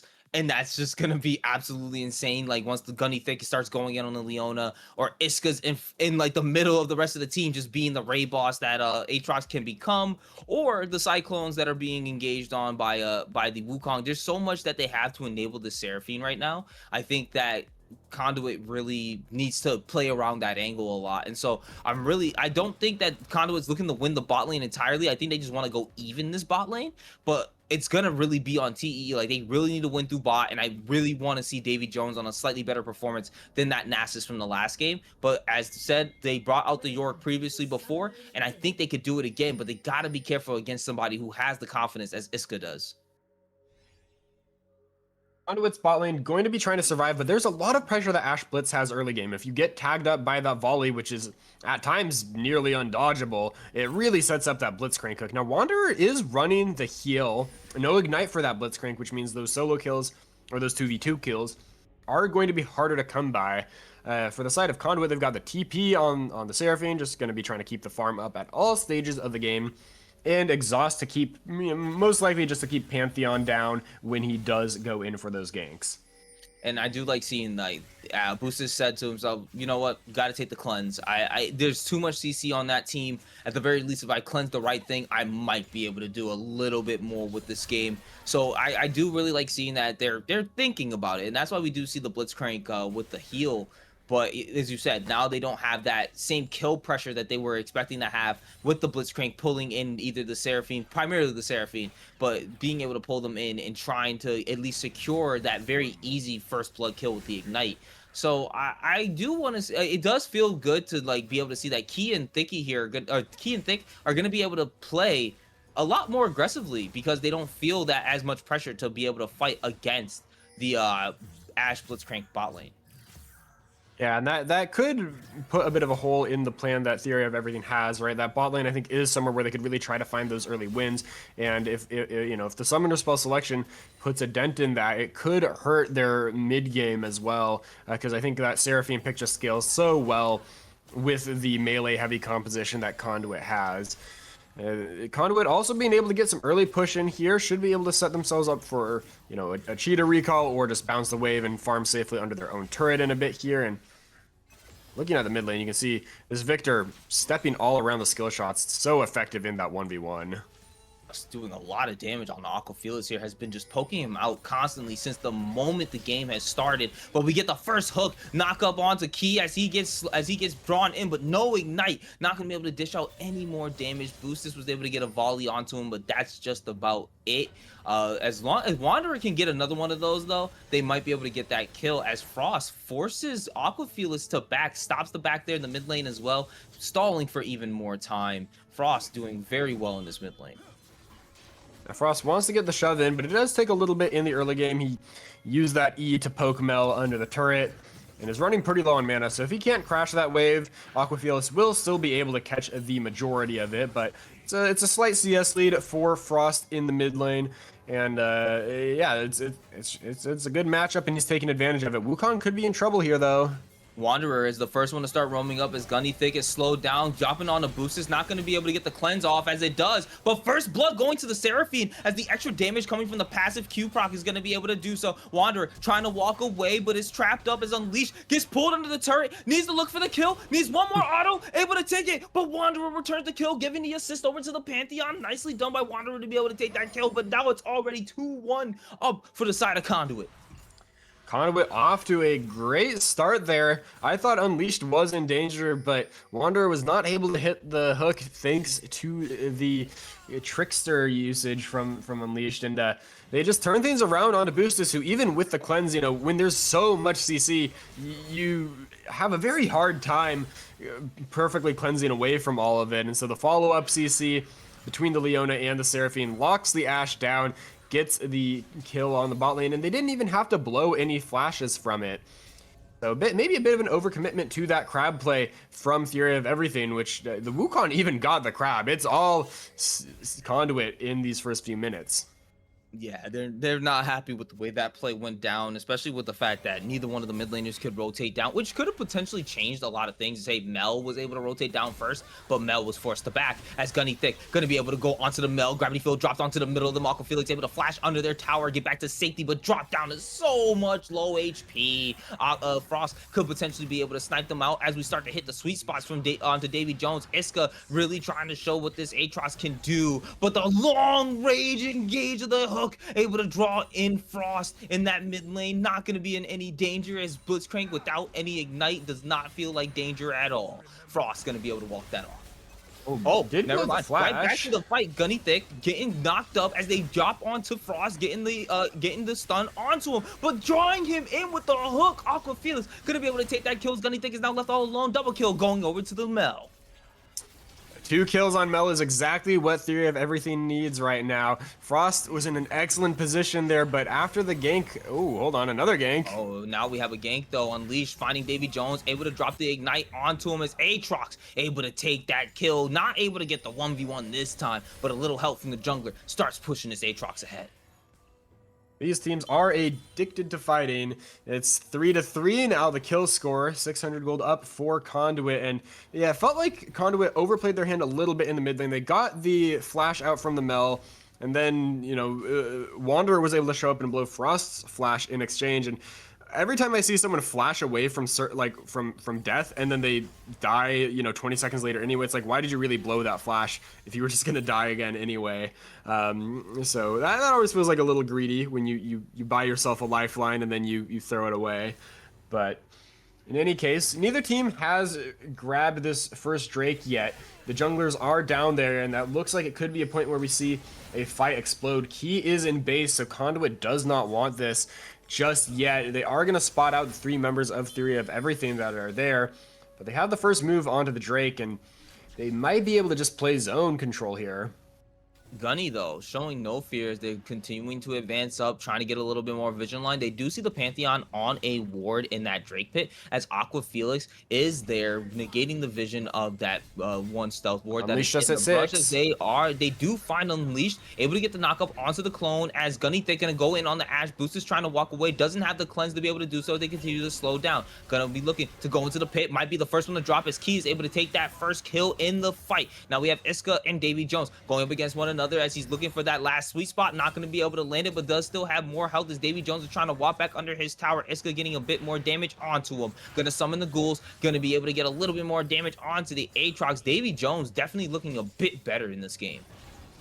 Boostus once again kind of getting left out to dry on the rotate. The rest of the team, you know, their melees, they've got some self peel, but Ashe does not really have that. And so when the Seraphine and Leona come to hunt her down, the Ashe is left alone and gives over another kill. And this is a game where I think the Ashe really needed to play for her life. Ooh, Wanderer's mid again though. Yep, and not going to be able to land that one, and unfortunately does not get the little lollipop that's going to stick onto the Victor. Can't pull him in. Wanderer, though, I do like seeing this Blitzcrank being all over the map.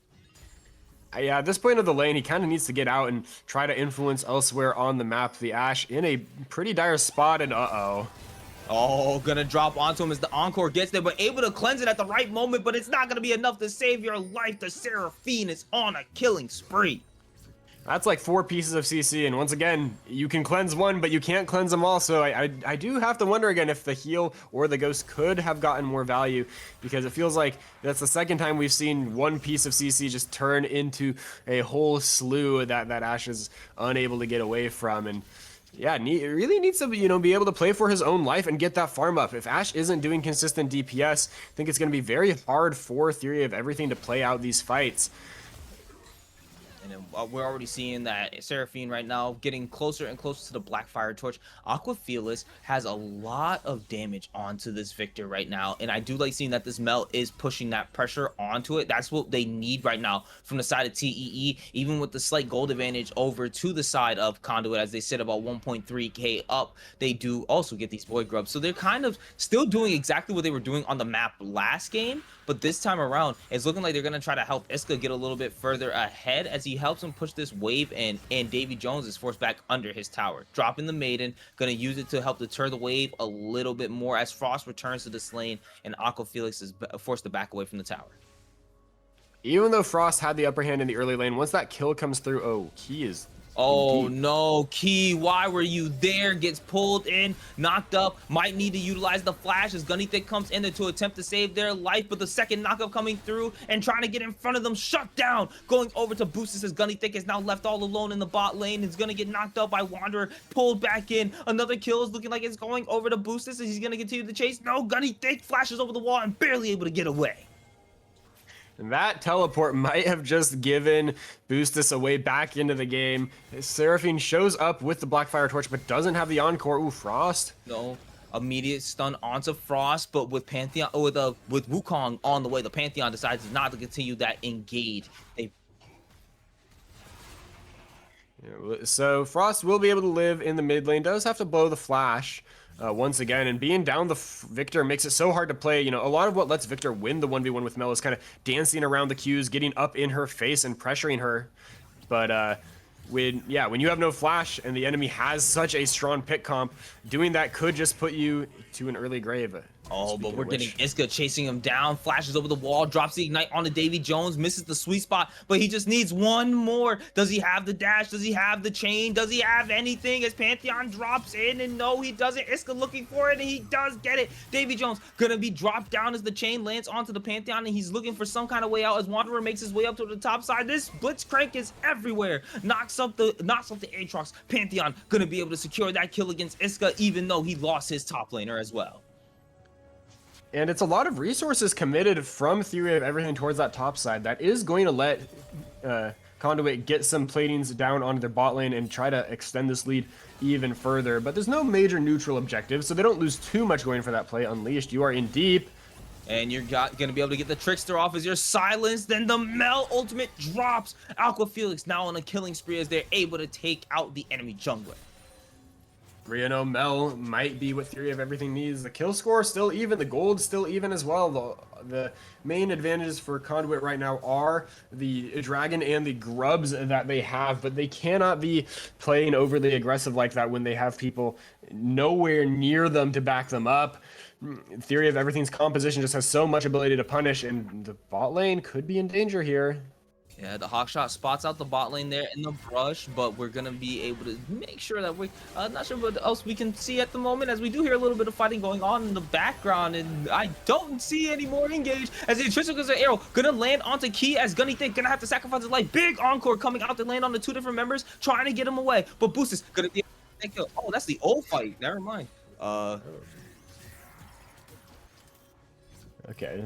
So Okay, I got myself confused. No worries, guys. As the next Drake gonna drop, Pantheon finding Unleashed, Cyclone gonna be used to be able to knock them up and get a couple stuns off, as they have to just walk away. That defensive ultimate used by the Wukong, the Drake now gonna be secured by the side of TEE. They are looking in much better shape this game.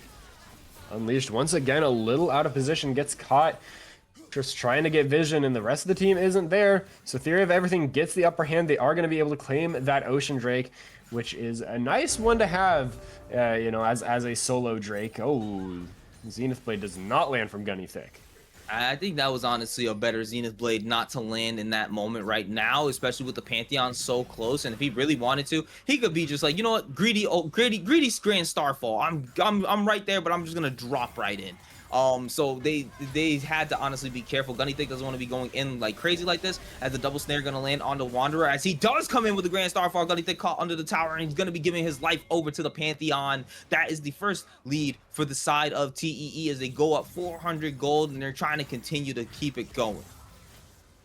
That is yet again a champion getting locked up under the enemy turret with a whole bunch of CC going for their dive. You'd think they'd learn their lesson, but apparently not.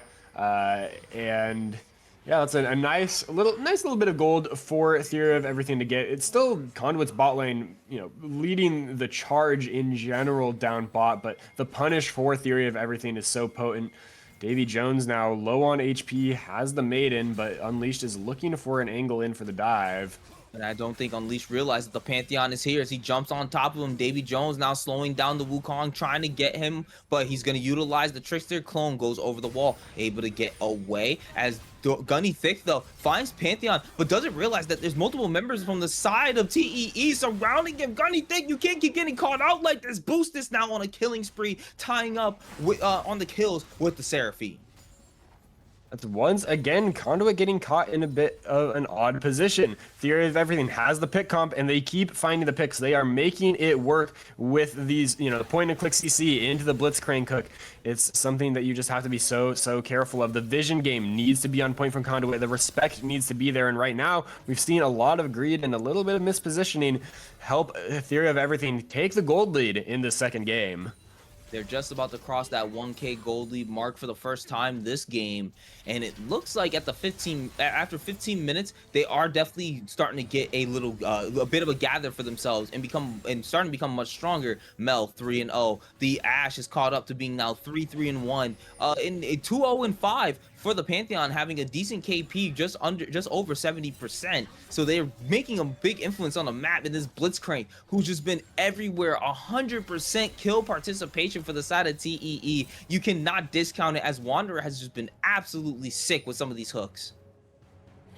Wanderer has been absolutely influential. The Blitzcrank, you know, I said he was kind of leaving Boostus out to dry a little bit, but he is helping everyone else get the kills they need. And even those 3 kills that Boostus has, he's been a part of too. So yeah, this is Blitzcrank being highly influential. I think once Gunny Thick gets a little tankier, gets some items, he'll be able to withstand that pick pressure a little better. Leona does get to be pretty tanky, but right now the Blitzcrank is so influential.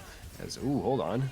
Oh, that's a lot of damage that's being dropped, and Aqua Felix goes on a rampage, but they do end up finding Wanderer there. The Blitzcrank having to flash away. Big encore landing on the 2 different members of the Chichikwita is going to come out and is trying to continue the fight, as Key is able to slay out Wanderer, but Gunny Thick is being brought down low, stunned up, as the knockup is going to come out from the Cyclone on the Pantheon. He goes on a killing spree. He's able to take out the Leona. Key trying to get a little bit more damage as Iska slays the Yorick up in the top side. Clone in, going to jump on top of him, and as Unleashed able to take out the Ash as they continue to chase down more. Pantheon, sole member left left alive in the mid lane for the side of TEE as 2 kills goes over to the side of Conduit. Iska, though, ends up taking the solo kill in that top side, and the raid boss is starting to look unlocked for this Aatrox. Iska once again finding a big lead for himself in the 1v1. In the mid lane, it's also a bloodbath with both teams limping away on a sliver of health on all their remaining members. And not to forget, Aquafilas getting a nice solo kill onto the enemy laner. Victor is the champion that I expected to have the upper hand in this matchup, but with the amount of pressure that has come through from Theory of Everything, he is now on the back foot and really struggling in his 1v1. That's a 45 CS lead for the side of Aquafilas, and he's got 4 kills as well. It's pretty tough to lock down this Mel when she has the rebuttal available, and so Conduit are gonna want to find that kill if they want to get this next Drake, which is coming up in 20 seconds. Yep, and they don't really have the vision line for it at the current moment. It's only about 2 wards that are dropped around this Drake, so they don't really have a whole lot of information to work with. As they already saw, Gunny Thick was attempting to take out the ward right there, so they do know what this Leona potentially could be. Aquafilas now gonna end up finding Leona. Wanderer gonna knock them up as they're continuing down to look to the chase. Key looking over as the Zenith Blade gonna land onto Wanderer. Grand Starfall coming from behind as he does find a target. Unleash is gonna take out Wanderer as he's the first target. Pantheon now all alone, being chased down by 5 different members as Frost gets his first kill. That's going to be Davy Jones now looking at the top side as we're going to see the TP coming in from the Aatrox looking to stop him while the Drake is being secured by the side of Conduit. They are now back in this lead. Thick has the locket completed and is able to just eat that Blitzcrank cook. Ooh, can they find more? They end up using the, that would have been the perfect time if Gunny Thick was a little bit further ahead. They would have been able to probably drop right on top of Aquafilas and be able to get that shutdown. But we do see now the shutdowns actually going over to the side of Conduit, as we see on Wukong, Seraphine, and on the Aatrox, all of them having a little bit of extra gold above their KDA, and that's some targets that they're going to be looking for on the side of TEE. As the Intrinsic Arrow is going to find Frost, they're trying to get a little bit of a snare down, but instead it's going to be the hook bringing him in, but it's not going to be enough as he flashes over the wall. They find the Mel all alone by himself. Aquafilas brought really low, going to use the W a little too early. The killing spree going over to Unleash as he's able to take out the Fed Mel. And with the World Ender being popped here by Iska as it deters the rest of the members from the side of TEE continuing the fight any further. And that's going to be the Mel drop. Kill given over to the Wukong. The jungler looking like they're going to be looking real good. Fear of Everything tries to punish Conduit for staying on the map after that play, but Conduit still has enough juice left in the tank to take that fight. With Iska showing up from the top side, they get the kill onto Mel, and while there's no shutdown on the Mel, that is still a very nice kill to get just to deny her farm. Mel has to position very carefully, and I feel like Aquafilas was up pretty far in that fight, trying to get all the damage down, but ends up coming back to bite him as he gets collapsed on. So Conduit, I would say, now solidly in the lead. Not a big lead, but 2,000 gold. They've got the Drake for themselves as well. And Baron gonna be spawning. Oh, Solar Flare gonna land on top. So much CC on the boosters. He just can't get away with no cleanse. Unleashed is going on a rampage as he unleashes his rampage. And that's another kill over to the Conduit jungler. And they're looking to keep rolling this game in their favor. Unleashed once again coming alive in the mid game after some, missteps in the earlier part of the game. He is now 5-2 on this Wukong. We've seen him single-handedly turn around several fights for Conduit. Iska has a Pantheon coming, but he is 4 levels up on Pantheon, 2 levels up over Davy Jones as well. So I don't know if they want this smoke.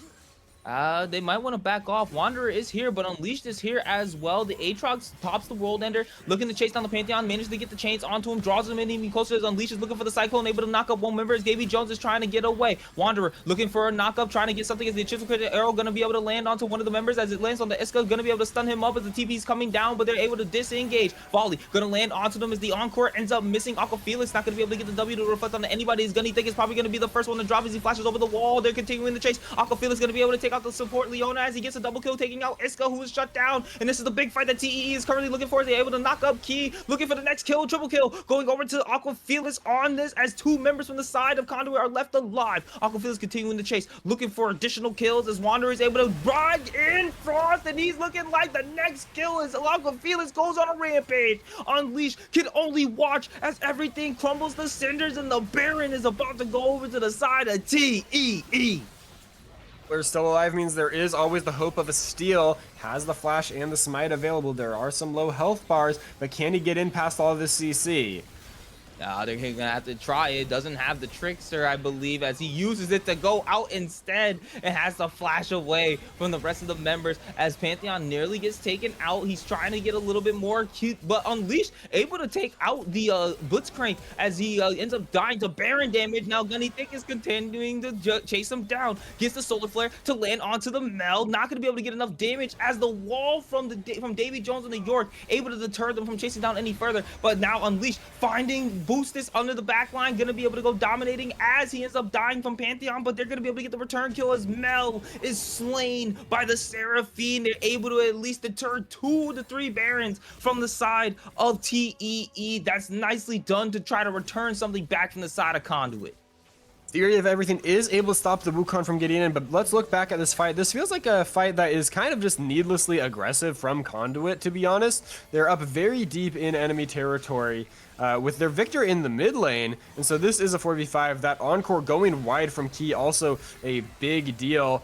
Gunny Thick gets taken out by the Mel early, and then in the extended trade, Ash just gets so much value on the chase. There's a lot of speed on the side of Wanderer to keep the kills coming through, and yeah, I just feel like, you know, Conduit had the option of just giving over the Aatrox or letting him escape on his own. Instead, they commit the entire team to the play, and that loses them 4. But Unleashed in the 1v5 is still able to you know, stall out the Baron, pull some of that DPS away, and that buys time for the rest of Conduit to get here. He's not able to get the Baron, although Baron did take out the Blitzcrank for him.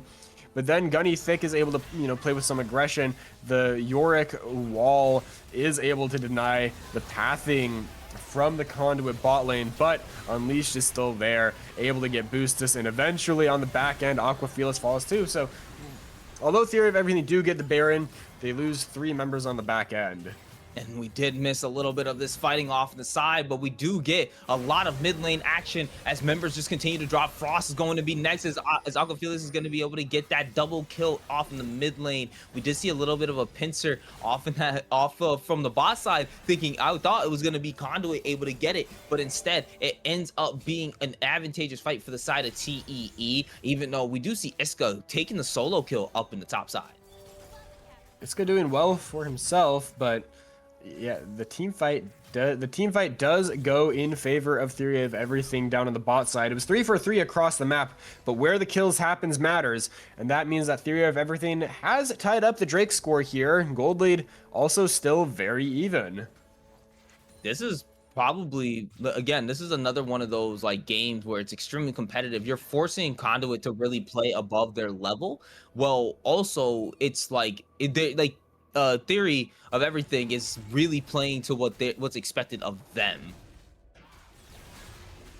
Baron buff is now wearing off on those few members that still had it, and so it's Baron buff has worn off, so we should be going back to a bit of a stalemate for these next few minutes here. Both teams just trying to keep their farm up, not get picked, be ready for that Baron that's spawning in 3 minutes. Whoever gets that is going to be able to put themselves likely on the soul point, unless the teams decide to kind of handshake the neutral objectives. Oh, engage! Crystal Arrow gonna land onto the Seraphine, a very important member, and Aqua Felix is gonna take that killing spree over to the Mel. Absolute important target. Key pushed up way too far with no members around, and they punish him for it. That is the original sin of ADC, is just being up too far on mid-wave with no one around you because you want gold. Happens to pretty much every AD carry ever, I feel like, that I see in these leagues and in solo queue and everywhere else. And oh, another hook! Oh, it's gonna be able to land on the Frost, but Frost placing under his turrets. The Solar Flare is gonna come down. Wanderer probably gonna be the first one to drop his Frost, ends up taking that kill. Aquafila's trying to do more as Unleash goes after him. Not gonna be able to get it. His own Aquafila's gonna go on a rampage. This Mel is absolutely disgusting. 1-for-1 off in that mid lane support for jungle. Mel up an entire item over her counterpart, does so much damage. Now Frost was able to live despite getting hooked, and they were able to take a 1-for-1 trade, but it's Jungle of 4 support, which Theory of Everything has to be pretty happy with. I mean, that support is a big part of their composition, enabling those picks to come through, but it's nevertheless, you know, still a favorable trade for Theory of Everything. They have got themselves a 2,000 gold lead now. At this stage of the game, that gold doesn't mean a ton. It's still really going to come down to the execution of the fights, who's positioned too far up, who's getting caught out, and all of that good stuff. But it is going to give them a little bit of extra confidence as they are heading in, as we're closing in on this Baron spawn. Just a minute away, teams are going to try to set up vision. But it's scary walking into both of these compositions. They have a whole load of CC on both sides.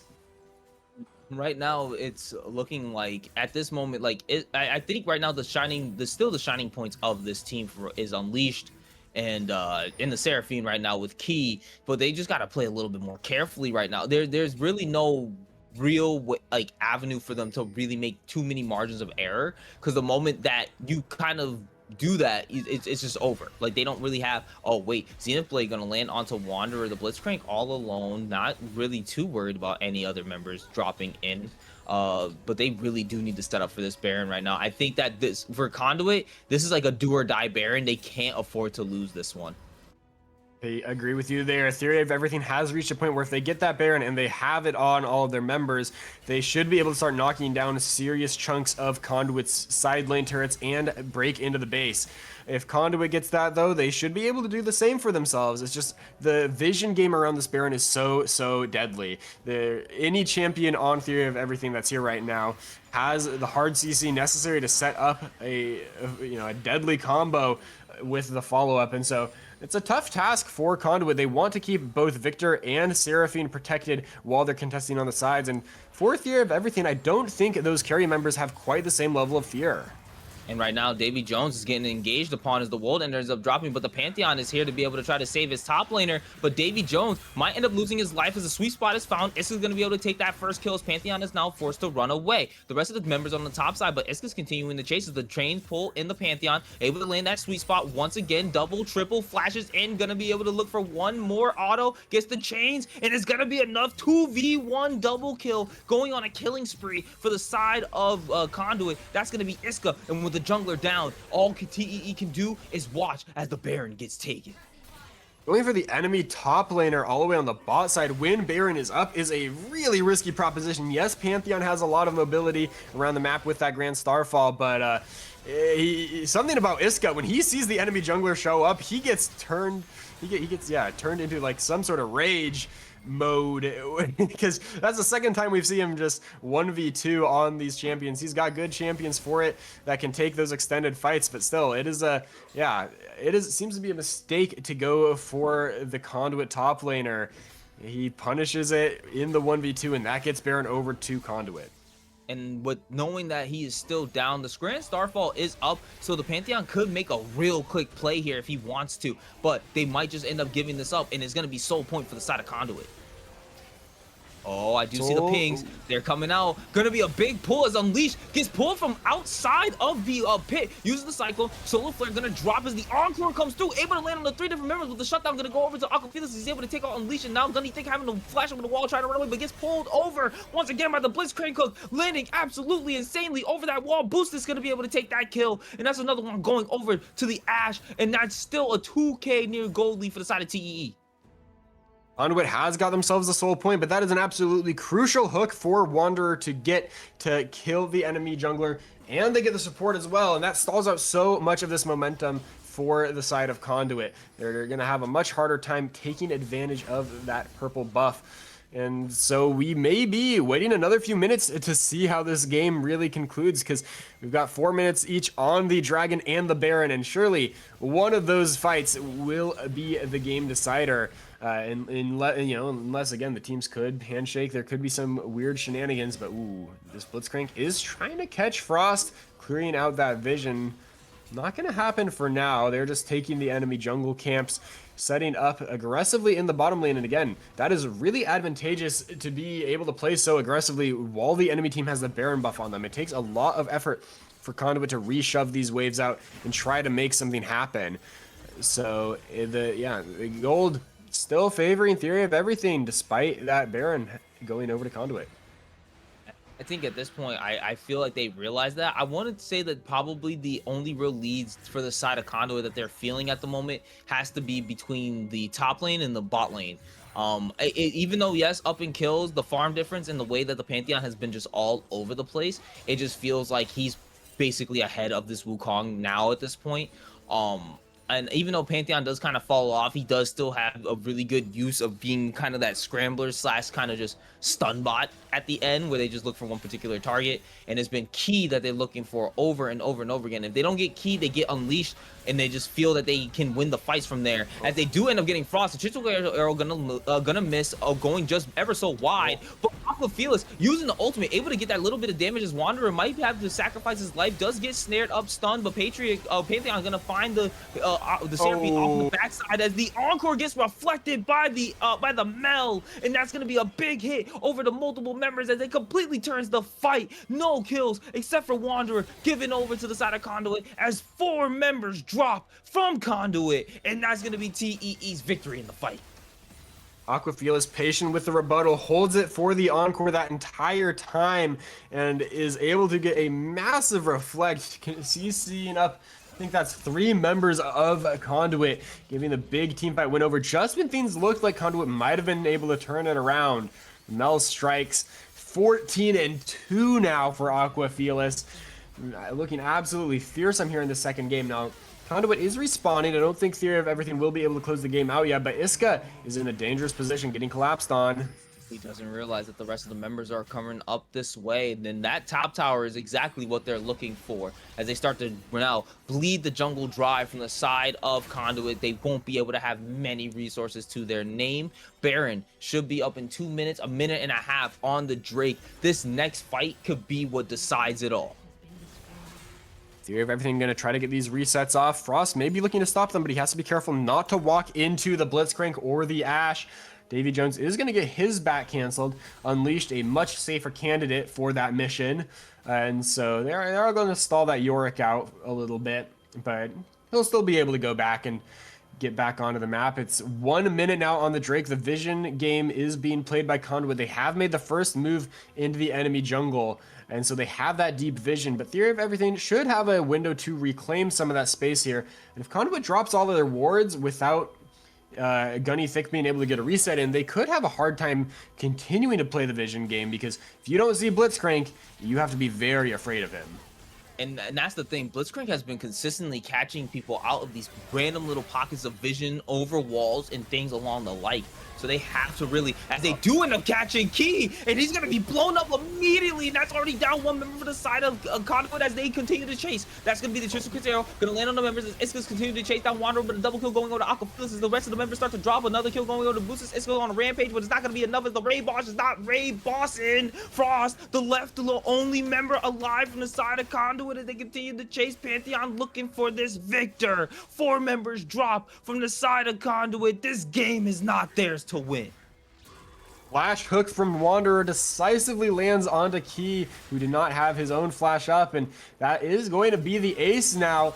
Theory of Everything marching in for victory. It's the pick composition singing true time and time again to find the victory in the end for Theory of Everything after a long and bloody game. And even with the fact that Conduit definitely had some really good moments where they looked like, again, they were the team on top. The Seraphine was doing pretty well. Iska, honestly, having the consistent performance up in that top side, because they've been the one that's honestly been pretty dominating up there. And even with Davy Jones like losing out in the top lane, it didn't really matter to them. And actually, he didn't really do much less damage than Iska if you look at it from the damage charts.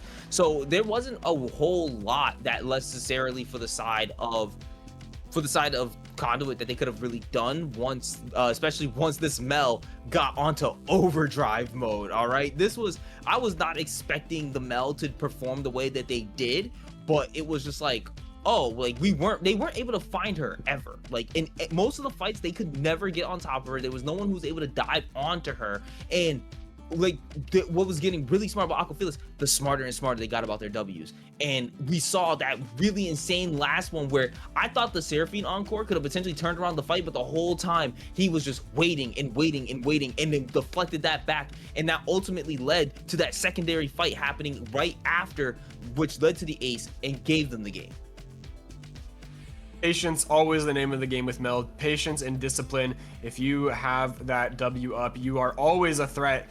And you know, she just does so much consistent damage with the rest of her kit too. So yeah, Aquafelis, I thought Frost had the upper hand in the early game, but once he got put a little on the back foot, he started getting a little scared. And I mean, you have to be when there's a Blitzcrank and a Pantheon running around on the enemy team, but still, it's Aquafelis running away with the whole thing in the end. And one of the things I really liked about the Yorick pick in the end is that he's such a strong split pusher that even though Iska had this massive individual lead and could even solo kill him pretty late into the game, it still means you're committing one of the strongest members of your team to responding to that Yorick. If you leave him alone for 45 seconds, you might be looking at a dead turret.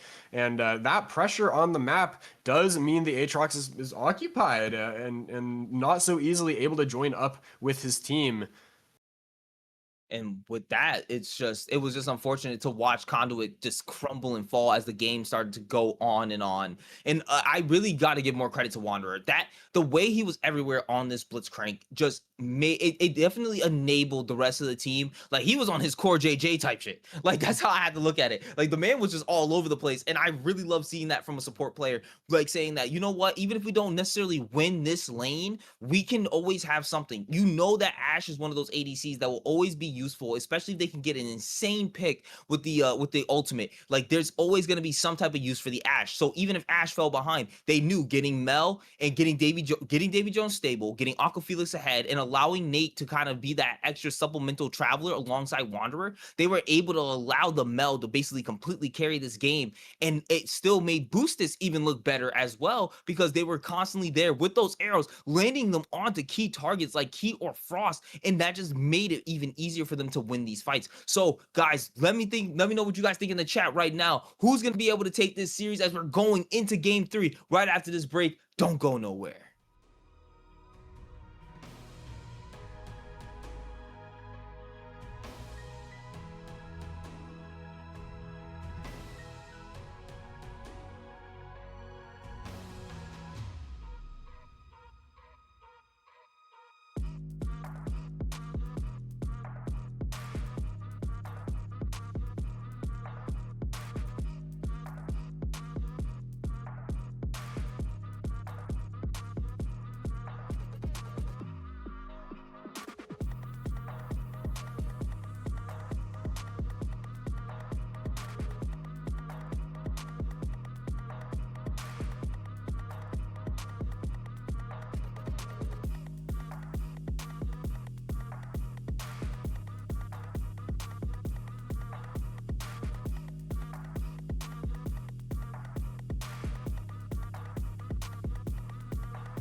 And are you ready for game 3? Welcome back, everybody, and welcome all the new people to Titan Esports Conqueror League. As we have just seen, TEE able to bounce right back as they go off the back of Aqua Felix and the absolute core JJ type of play from Wanderer to be all over the map, bolstering their team and brings them to a victory in the game 2, pushing us to game 3 as Conduit is looking to bounce back and hopefully be able to take the victory of the series over this team. Freedom Potatoes, how you feeling?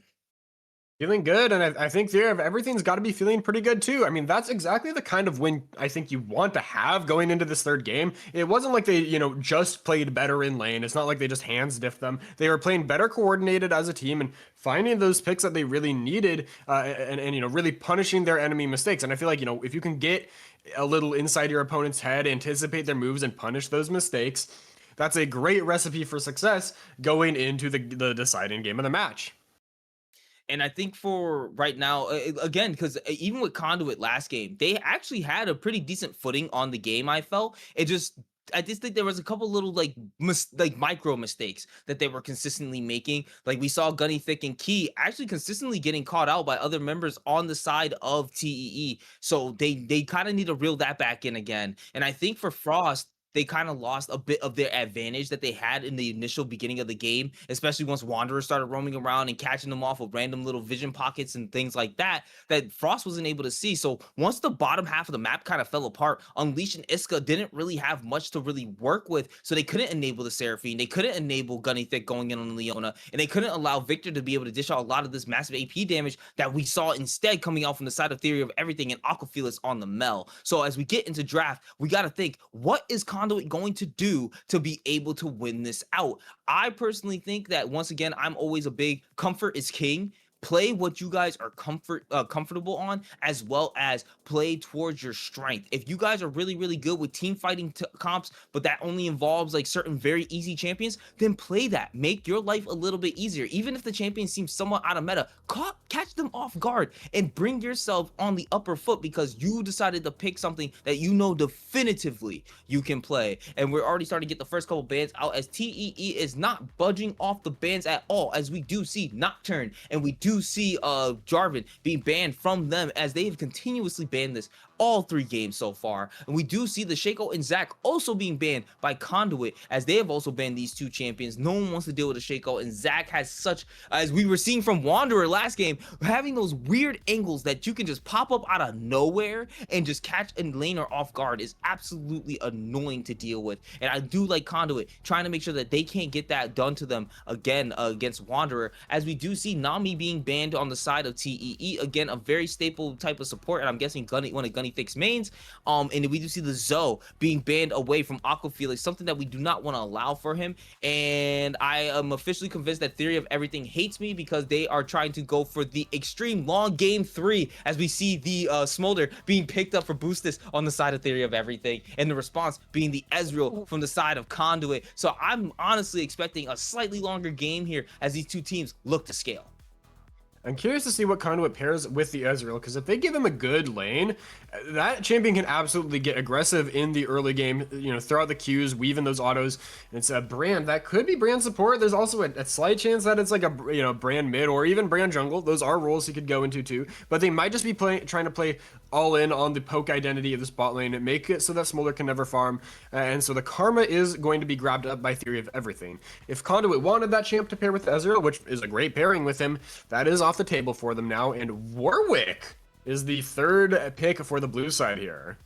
I am actually very surprised to see Warwick here, because personally I have not touched this champion since he's been reworked, and I'm have no shame of admitting that, like, at all. The way the champion does the way this champion does work, I understand how he works, but I just don't play jungle. I don't touch the jungle. And But this champion is very interesting because again, that suppression that you do get from him in the middle of the game, where he can kind of just long range engage onto anybody, is just gonna be kind of interesting, especially for those low health targets that you're trying to lock down, like the Ezreal, like the Brand, who isn't very mobile, might not be able to easily get away from you. But we do see that the final pick for the side of Conduit on the on round 1 is gonna end up being the Maokai, as it leads right into the ban phase 2. We do see the Hui and Ashe ban, or Hui and Ari banned for the side of Conduit, as the Zahin and Yon being banned on the side of TEE.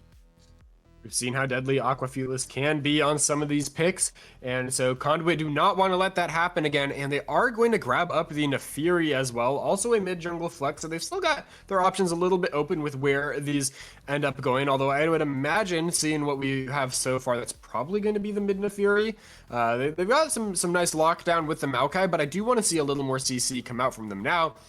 Theory of Everything bring out the Sivir, which is telling us that that is not a Smolder bot, but perhaps a top lane or a mid lane Smolder. Okay, Sion probably confirms it as a mid lane Smolder, so that'll be interesting to see. Mid lane Smolder, I'm okay, so I'm one of those people who really does like bringing like ADCs into the mid lane, especially with the way that compositions work, where you can see a lot more mages going bot lane nowadays than we have seen in the past. Obviously, we had that time where it was like Vladimir bot was like the best thing, and then Blippo was all of a sudden a bot laner. So you see what I mean? Like we do see like ADCs going mid does allow for a lot more team compositions to open up, especially if the matchup is advantageous for them. Like usually it was a lot of Tristana. I think Ezreal and Smolder are like some of the ones that I think of, but I can even think of like, you know, you could bring Yunara mid, you could bring a lot of different things that kind of give them that solo lane and allows them to push forward and get a lot more resources toward them a lot faster. And I think that's why the Smolder is here, because we can allow Aqua Felix to stack, you know, more uninterruptedly. And now seeing that Frost is actually going the Brand, that's actually going to make it still hard for Aqua Felix on this Smolder. So we actually might, I'm not sure how I feel about TE's comp now, looking at it this way with the way the matchups are going. The constant like going in from Gunny Thick, yes, boosters can potentially spell shield one potential thing from the Maokai, but spell shield the wrong thing, and that Sivir's going down real easy. And Sivir's another one of those champions that doesn't really get a lot of early game play. This is a champion that I consistently play ADC just because of the split push, the potential to push in a game, and the anti-push that she gives whenever, like, say, super minions are barreling down. She has so much wave clear that she can stop a lot of pushing from happening. So I can see how they're going to be able to stall this game out a little bit on the side of Theory of Everything. But if Conduit starts running away with the game, especially when you have a Nefiri on the field, I'm kind of scared for what it's going to look like for the side of Theory of Everything if they're not able to at least be able to stabilize themselves for, I'm going to say, honestly, the first 15 to 20 minutes of the game. Theory of Everything has a pretty squishy comp, and they don't have necessarily the ideal like buddy system comp. So I imagine Sion is going to want to spend a lot of the game on side lane. And so for the remaining members of Theory of Everything, you know, you've got 2 ADCs and a squishy support.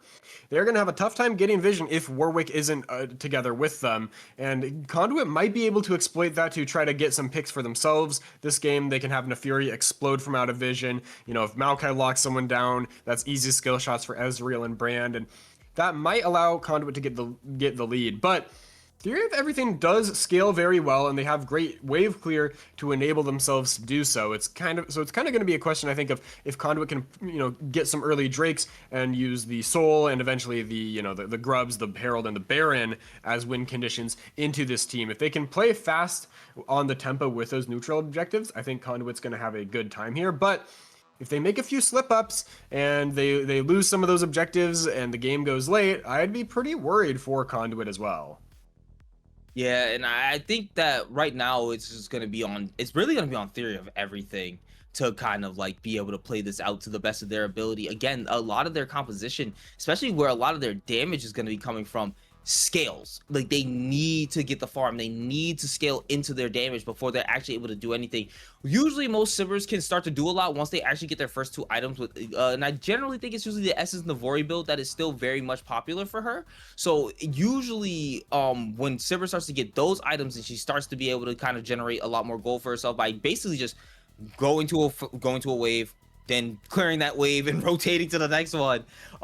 There's going to be a lot that they need to do.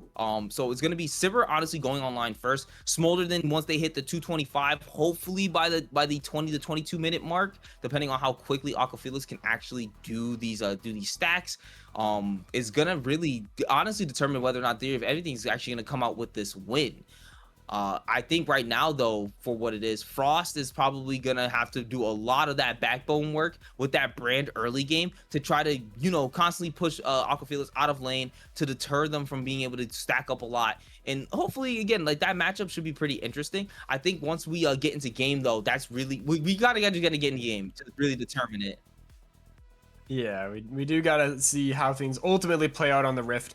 I think one other thing for Conduit is like Brand really kind of likes people coming into him being able to throw these abilities in choke points, and Theory of Everything's composition doesn't necessarily want to be in a choke point. The Warwick can find weird angles. The AD carries on the Karma can play at enough range that Brand might struggle to hit those abilities. So I think when it comes to the team fights, Key is going to be the key member of Conduit that they're going to look for to do the damage there.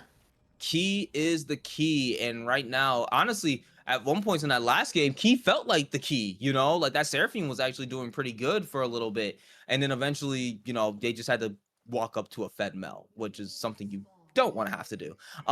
So hopefully for the members on the side of, oh wait, Nate Dogg getting found, but Frost taking a little bit of damage. Early stacks on for the Smolder, so he's kind of happy. Already got, I think, one stack from being able to land the Q onto the Brand.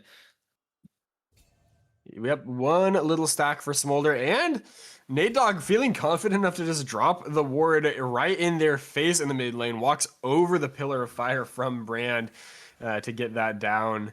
So we're now off to the early laning phase. The Smolder not running a defensive rune like the Fleet Footwork, instead has the Deathfire touch.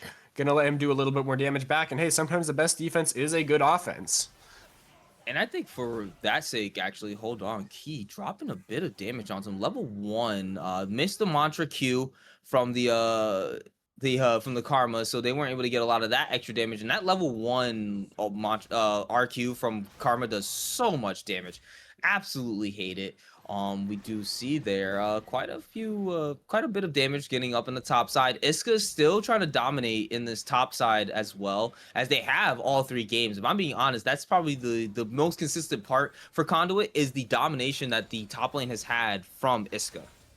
And they've once again given Iska a great counter matchup set into the Scion.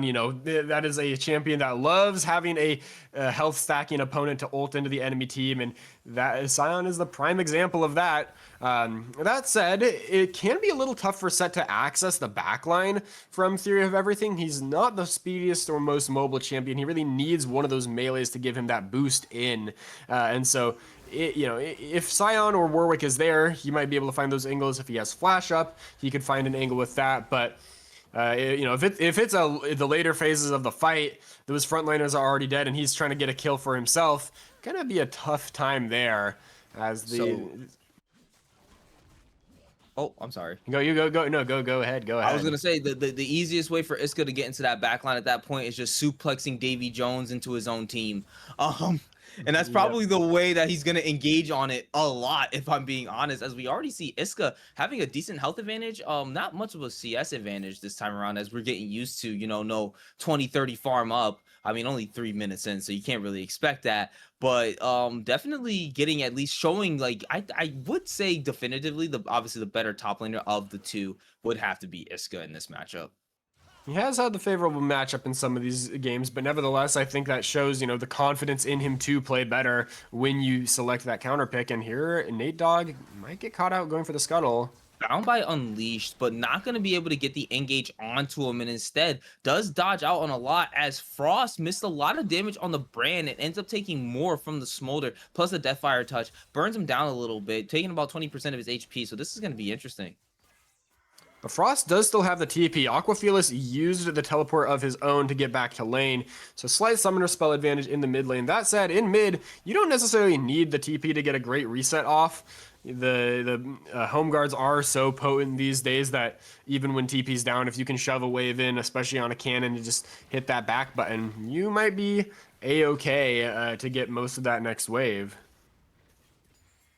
And I do like that we are getting a little bit more of an even ground type of game this time around. It's not like a bunch of scrapping, it's not a bunch of fighting, it's just, hey, we happen to find you, either you deter or someone's got to die here. Like it feels like they're not unnecessarily fighting. As Iska though getting a lot of damage dealt onto him. This Scion doing so much, but Wanderer taking down to half HP is Gunny Thick able to get him, but first blood going over to the Ezreal while Sivir boosts on the Sivir, able to return back that kill 1-for-1, both going to the ADCs. He does not pop the barrier. Not sure if that was a mistake or if he knew that he was just going in for that kill and the barrier wouldn't save him afterwards. I do think even if he popped it, Boostus would have been able to trade him back on the back end of that play. So might be better for their lane in the long run that he has that up. But in any case, the Sivir up 10 CS here. Oh, Gunny Thick is flanking.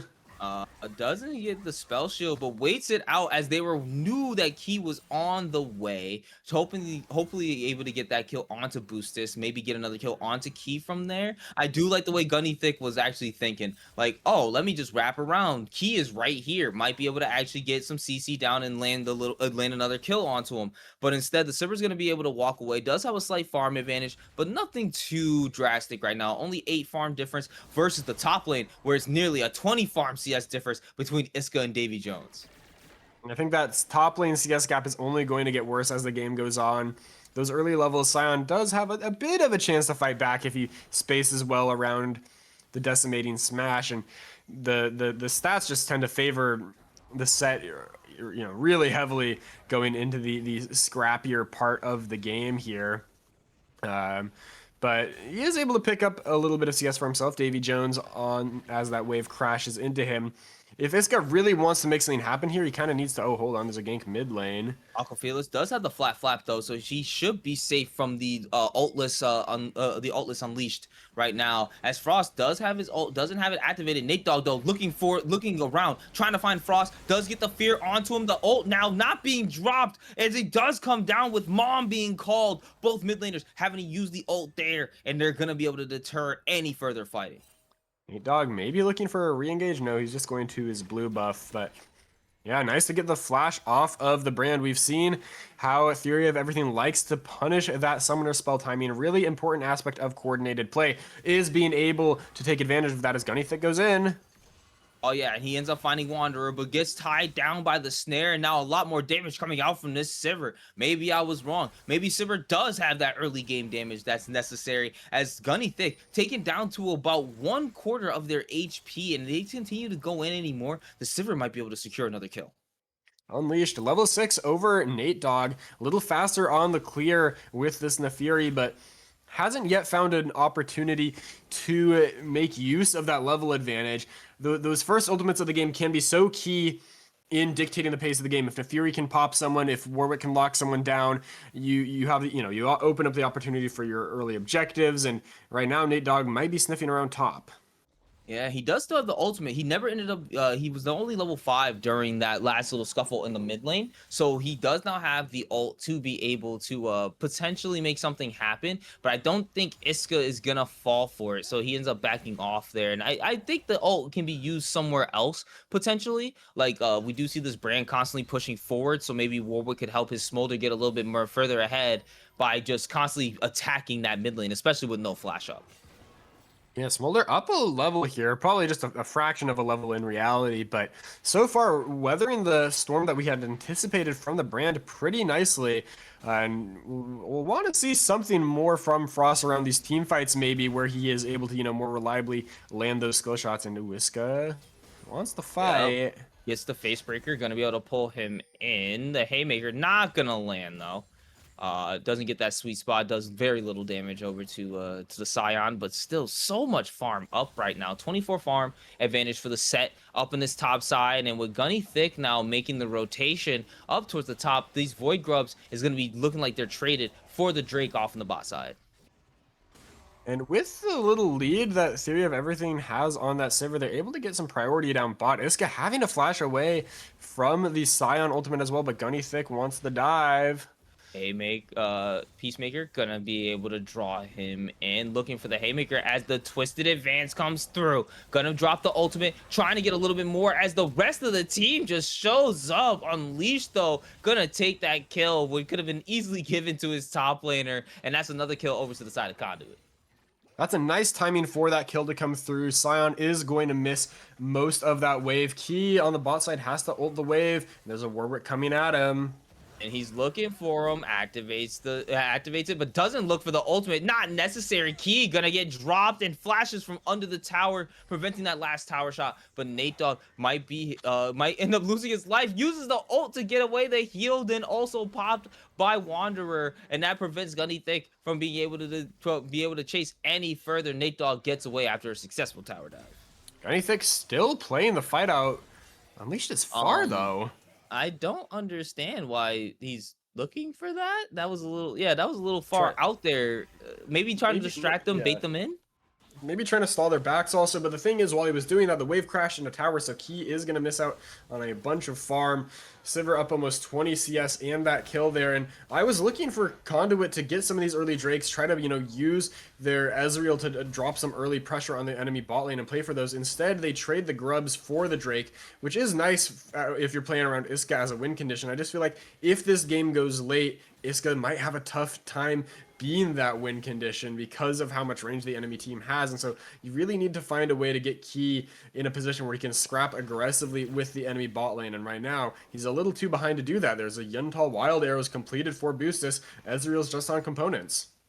Oh, wow, I was actually completely expecting the standard Essence Navori build, but instead going for more of that damage that you get from the Sivir. Oh, but a big stun. Gonna land on the Aqua Felix, uses the mom, calls him down to be able to try to stop the ticking, but it's a burn that takes him down. Frost gets the solo in the mid lane.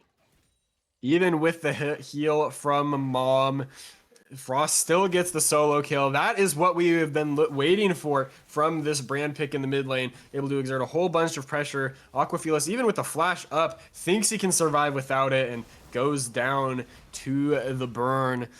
So that's going to help Frost get online, take some plates. You got to be careful of Nate Dogg being here. That Warwick has ult, but he's just going to hold the wave to help Smolder get some more farm here. And if Frost tries to overstay and get this in, he might be in trouble. Deathfire touch plus, oh wait, ultimate flashes over it. Frost able to get away, that flash up just in time, and the ultimate now also being used by Nate Dogg. But which cooldown is shorter? We obviously know that one, so Nate Dogg feeling pretty good about that one. That's a nice trade, ult for flash. One of those cooldowns is a lot shorter than the other. And yeah, once again, Frost probably going to have to play a little bit on the back foot now. Now, does have the Black Fire Torch. That is going to help his damage out immensely in this 1v1. And if there's any team fights coming up, help out there too. We do have 2 minutes on the next Drake, so you will expect to see some resets coming in from the rest of the map in a little bit if they are going to contest that. But for now, it is mostly just the players trying to collect some farm. This guy's up 2 levels there in the top lane, has the Stride Breaker completed, and the question is going to be, will he try to show up to this Drake and influence that play, or is he going to stay top? Oops, Spell Shield? Spell Shield proc, Gunny Thick though, getting a lot of damage dropped onto them. Boostus though, taking some as well. Key gonna be rooted up. Mystic Shot gonna come out. Barrier dropped by the Sivir as Wanderer is taken down really low. Ignited and continuing the chase. Gunny Thick looking for the kill as Unleashed is trying to get a little bit further, but the Mystic Shot gonna be able to land, and that's gonna be Key getting that kill. Unleashed though, taking down fairly low as Boostus having to flash away from Unleashed on the Neferi as they utilize vulnerability to try to get away, but the Boomerang Blade Boostus is going to be able to slay Key with the absolute mass range, and that's going to be the Ezreal going to the gray screen, and it's still a pretty tied up game. He's still hanging on to the barrier for next game, perhaps. Probably just didn't expect to get hit by that Boomerang Blade there at the end, but it's a show of what Conduit's bot lane can do in the 2v2. They're able to get so aggressive, play around those passive stacks on the Ezreal, and pretty easily take that fight. But the Nate Dogg showing up does help turn things around, help Theory of Everything get a kill back, and Iska, I want to see him show up to this fight or pull something big off in the top lane. He has a decent window to reset here. And if they can trade back this next Drake, I think that'll put Conduit in a great spot going into the mid lane. Otherwise, it's going to take too long for them to stack these souls. This Wanderer is here, able to land the snare onto Frost, and Mom called down, and that's going to be the end of the fire, extinguished for the brand. But the fight continues, flap over the wall. Unleashed now might be taken down, but able to utilize the basic ability and vulnerability. God, I hate Neferi and Fizz so much. And it's going to be the True Shot Barrage, as I called it out wrong earlier. First, though, red team gonna drop the first turret of the game. Still doesn't propel them much, as the lead is only within 200 gold. Very close game overall, and Iska does get something done top, and there might still be a fight at Dragon as well. Dashes in, but gonna get suppressed, and Nate Dogg having to use the vulnerability, but Boostas gonna go on a killing spree as the Sivir takes him down, but Key's gonna be able to return a kill as Smolder comes out and is able to take out Gunny Thick. TP comes in from Frost, not gonna be enough though, even with the ultimate dropping, not gonna be able to take the Drake and or any kills. Double kill over to the Sivir. Boostas making us look real good, 4-0-3 on this ADC. The timing just isn't there for that fight from Conduit. Frost is still coming from the respawn, teleports in aggressively and goes straight back to the gray screen. That is now 2 Drakes up for Theory of Everything and 2,000 gold on a comp that scales monstrously here in this third game. They are feeling pretty good about that right now. Where did the 4K gold for the side of for Theory of Everything come from? Like, out of nowhere, straight up, they were both tied within 300 gold at 24K. Now all of a sudden a 4K gold balloon for that team. What the hell happened? And it's just going to show like how much more they're showing up in different places, the gold that they're able to continuously stack, because even the farm differences you can see, even though there's a 26 farm difference for the top side, we do see that there is a definite significant farm difference between the mid and bot laners here too. So we have to continuously watch this Smolder and this Sivir, and more primarily right now Sivir, who is at 2 items with the Yuntal Navori. They're gonna be an absolute tear in these fights, constantly rotating their spells, able to get those boomerang blades, able to get those ricochets constantly going off, especially into those waves. So right now this Sivir is looking damn dangerous. It feels like for Frost, you know, the brand has the potential to punish early, but he's very gated by hitting those skill shots and by mana in the early game. It's not someone you can just get in Smolder's face and hard punish him every time he goes for a creep. You really need to be playing around the wave, and if Smolder is dodging those skill shots, you know, he can weather that storm pretty well, and he has done so with the help of a little bit of roaming from the support and Nate Dogg showing up in the lane. That Smolder is in a definite winning position already and is only going to get stronger from here. Ooh, Nate Dogg sees him on the red trinket. Unleashed looking for something, not going to be able to land any damage onto the Warwick, but instead they're looking for Key, as we do get though mid lane. Seems like that they have a little bit of fighting going on, as Key though gets taken out by Aqua Felix off on the bot side. Not sure where that happened, but Nate Dogg now caught in between 2 different members, as the ultimate from the Maokai gonna be able to lock him down. But we go back to the top side, as the top turret gonna end up dropping for the side of Conduit. They're trying to keep a lead by utilizing this split push from Iska, but is it gonna be enough as the rest of the team is starting to pull ahead? Iska is so ahead on the side lane here. Felix doesn't realize flat barely saves his life as he's able to get under the tower. Neferi looking for this Smolder, and is he going to be able to do it? Aqua Felix wanted to take at least 1 kill with him. He says, I hate you, let's die, and he takes out Gunny Thick with him. Getting the kill in the 1v2 is big for Aqua Felix, but you do have to feel pretty good about getting that shutdown onto your Neferi. There's a lot of squishy targets for Unleashed to go for. Has completed the Serpent's Fang to nullify a lot of that shielding that Karma and Scion together want to do. And so is going to be just instrumental in picking off those backliners. If he can find Smolder several times in these fights, then I think Unleashed has the potential to carry this game, but he needs to have the follow-up there. He can't be going in alone, or the lockdown from Warwick and Scion is still going to be a big problem. This guy turns his sights towards the bottom side, looking to get his 3rd turret of the game, and Frost... Oh, gonna get hit by the Scion ultimate, immediately suppressed by the Warwick as they drop in on him, and that's gonna be the first kill over to Davy Jones as he puts you in his locker. Baby Jones big. Oh, Iska. Well, Iska suplexing the little dragon, calling for mom, but she ain't answering the phone. Iska takes the 1v1 in the bot lane. Iska showing it's not just a counter to the Scion. He is here to use that lead. He takes a turret. He gets that one plating, gets a solo kill as well. And that's a third death for Aquafelis now. You got to be careful when you have those leads that you don't throw them away. Boostas gets founded as Unleashed goes in, hunting him down like a dog, but the shutdown going over to the trees. Now he wants the second kill. Wanderer trying to get away as he gets pulled over, and Unleashed gonna be able to take him down. Nate Dogg with no ultimate, looking down to chase down his fellow dog brethren, but Unleashed with his little puppies gets away. And that's 2 kills over to the side of Conduit, and now this gold lead is right back to within 300. Unleashed clearly a little fearful of the Warwick. Maybe didn't know he didn't have ult, but better safe than sorry as the Nefiri flashes away.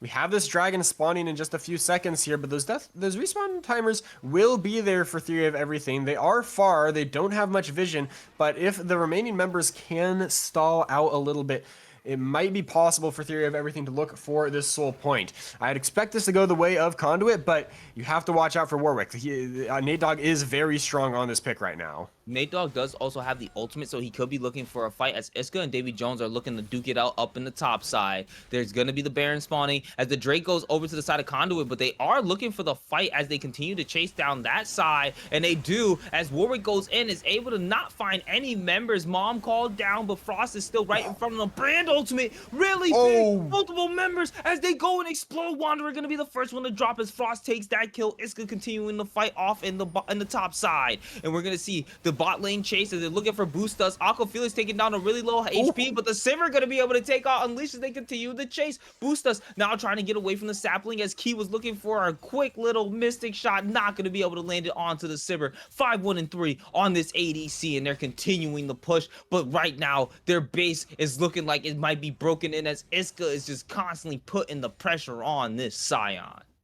Iska does learn his lesson and back away a little bit, but is it enough? There is a Nate Dogg running at him, and Scion has the unstoppable onslaught, so he has to run very far to get this reset off. He sees them chasing him, gonna run all the way back to his top outer turret, and that does mean that Scion is missing out on a little bit of CS here, so is able to wisely back away, respects the death timers. I think we did see Conduit kind of get caught off guard by those death timers in at least one of these games, and yeah, so smart adaptation from Iska to get the hell out of dodge as he is applying so much pressure on the side lane, up 50 CS now.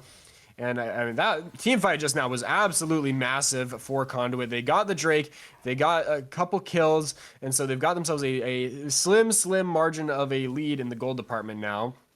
He had a huge True Shot barrage there. The Pyroclasm from Frost got the blaze onto many members as well, and the AoE damage was just everywhere. Felt like Theory of Everything could not get away from that. So yeah, I would say we're back to a very even game state.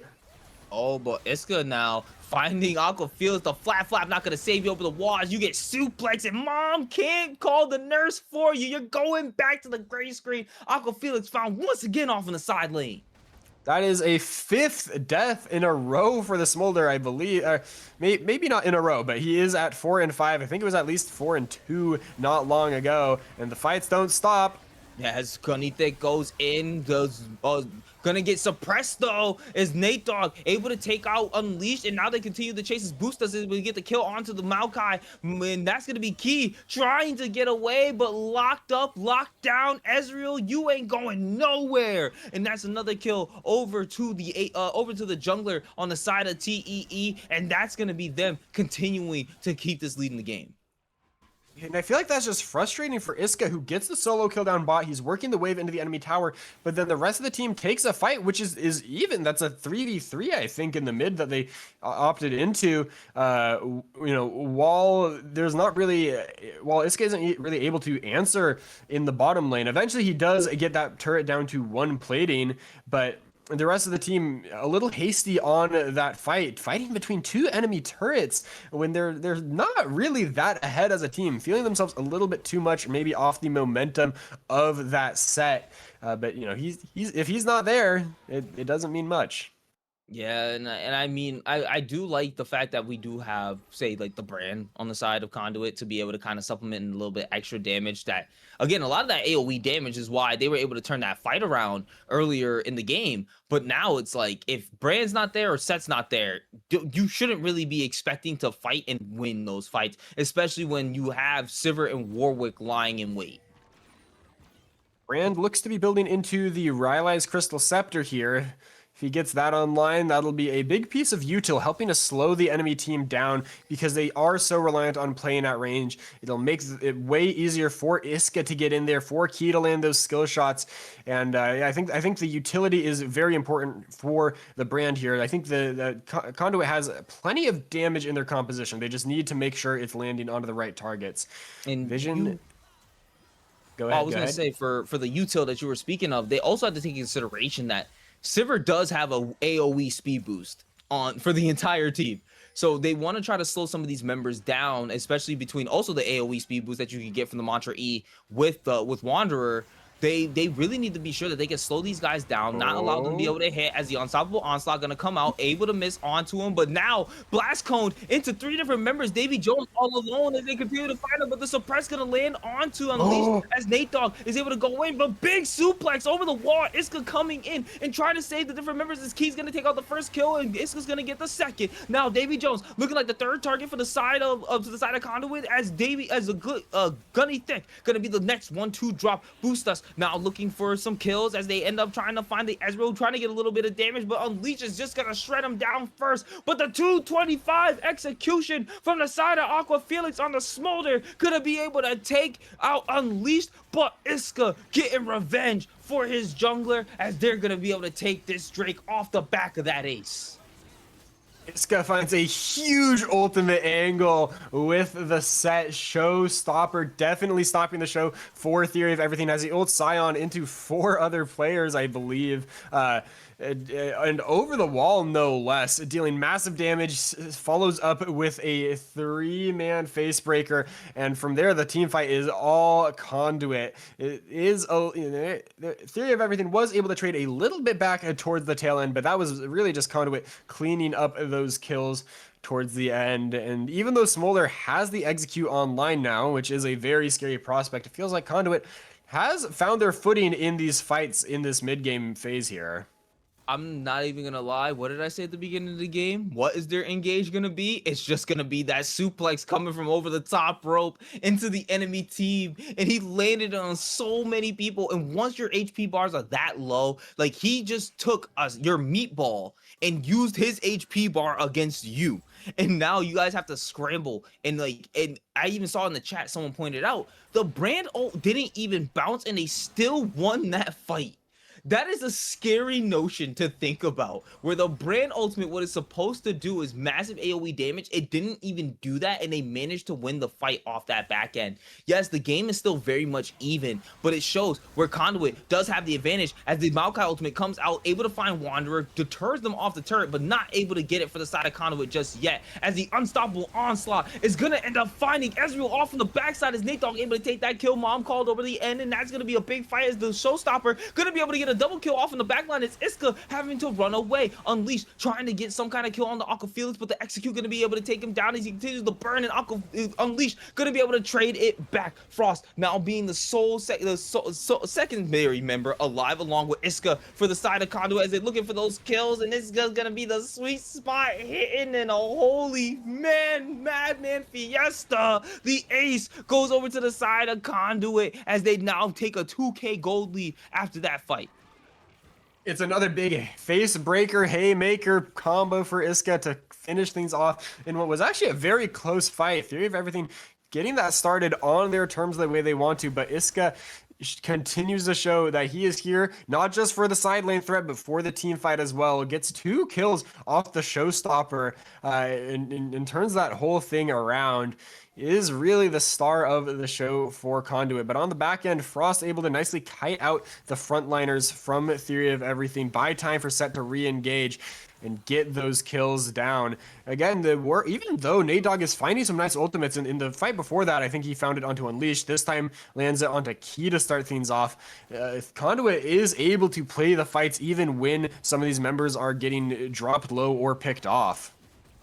Yeah, and that's honestly absolutely that's an insane notion. Once again, certain things don't go their way, but Conduit still able to come out on top on a lot of these fights, and they're just playing it back to back to back. It feels like they just don't stop. And for me, like, I don't know if anybody out there watches the NBA, but whenever, like, you know, a previous MVP goes to the free throw line, you start hearing the MVP chants. Right now, Iska, you're getting my MVP chant. You have been absolutely insane through all 3 games of this series. And once again, as Potatoes pointed out, there for the team fights, there for everything else. But right now, he's not there at the moment as the unstoppable onslaught comes out for Davy Jones. They find Frost off in the back end, and they're able to take him out as Aqua Felix, able to get that kill. Iska, though, right when I cast a curse to you, you get shut down, even though it goes to Wanderer. That's a big teammate down for the side of Conduit. Yes, you get the Baron, but at what cost? 2 members down for the side of Conduit.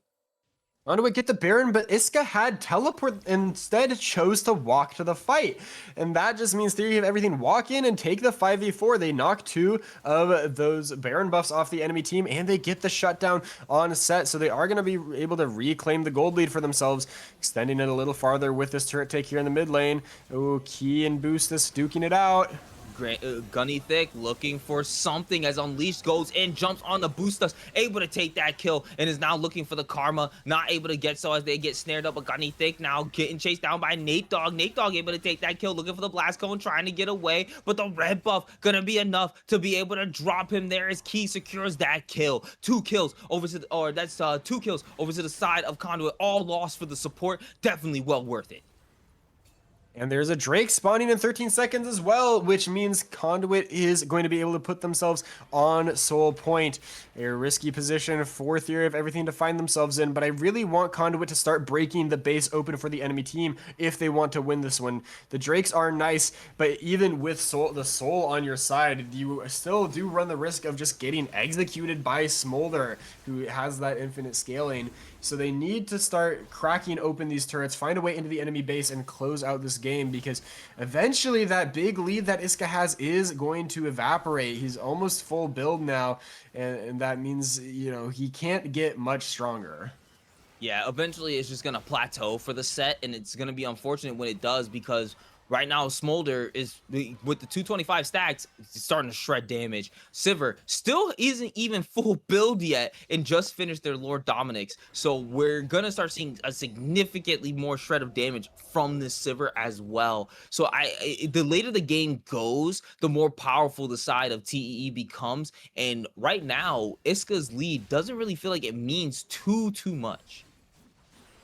I mean, Iska is still extremely impactful in these fights, certainly more than Davy Jones, but Davy Jones has enough CC in his arsenal that if he lands a good unstoppable onslaught into the decimating smash, that alone can buy enough time for Aqua Felix to kill several members. You can't count the Scion out of these fights, even when he is at a 1-item disadvantage, because he just has so much raw stats and so much power built into that kit. Now, the Baron buff, I believe, is expiring on the side of Conduit, so they shouldn't be able to get too much more done here. They really need those empowered minions to crack the enemy base. Instead, they're going to set a trap. All right, Wanderer doesn't know, though. Mystic Shot, though, going to reveal their position. Unleashed not able to get a tag onto the Karma, so they're going to miss out on that target. Key pressing the trigger a little too early. A little early from Key. Not sure why he didn't wait for someone else to be able to land some CC and then follow it up. Nate Dogg. Wild Hunt. Gonna be able to activate the Sivir ulti to give them a little bit of the speed boost. Nate Dogg jumps in as Aqua Felix is gonna be able to take the first kill of the fight. Looking for the second as the double kill goes over to the Smolder. Boost us, though. Gonna be a casualty. That's gonna be necessary. Yes, turrets drop off on the bot side, but members are starting to drop off as well. As 2 kills go over to the side, over to the Brand, as he's able to take out the Smolder there, and the end tail of that fight. Iska now looking for Davy Jones, able to fight him. Decimating Smash not going to be able to land as he pulls him in with the face breaker. Continuing the fight as Key is being chased down by Nate Dogg. Nate Dogg gonna miss, not gonna be able to get the E over the wall, and instead is gonna get taken down. Shutdown goes on to the Warwick. It was looking so good for Conduit. They get the 3 kills, they get 3 kills in exchange for 2 deaths. Gives them some pressure on the map, but they're just desynced. Key decides to walk into the enemy jungle while Frost is on the reset, and that just means he gets a fat 1v1 with the dog, and that does not go his way at all. Maybe if he lands the Arcane Shift over the wall, then Key can live and take out Nate Dogg, which would have been really big, but it's again one of those plays where I'm like, what are you really fighting for? There's no objective up. It's not like getting the kill on Warwick would really, guarantee you anything big. Maybe some map pressure, maybe a turret, but it's not going to guarantee you the game. Instead, you just give over a gold in the map pressure yourself. It feels like really right now the side of Conduit is just trying to play significantly off the fact that Iska has given them a decent map advantage by breaking down a lot of these towers. But when you do look at it though, the tower count is basically even. It's 4 to 5 towers. They're still trying to break into the base at this current moment. But at any point, if they wanted to, if they win this fight, TE could just break down the mid lane.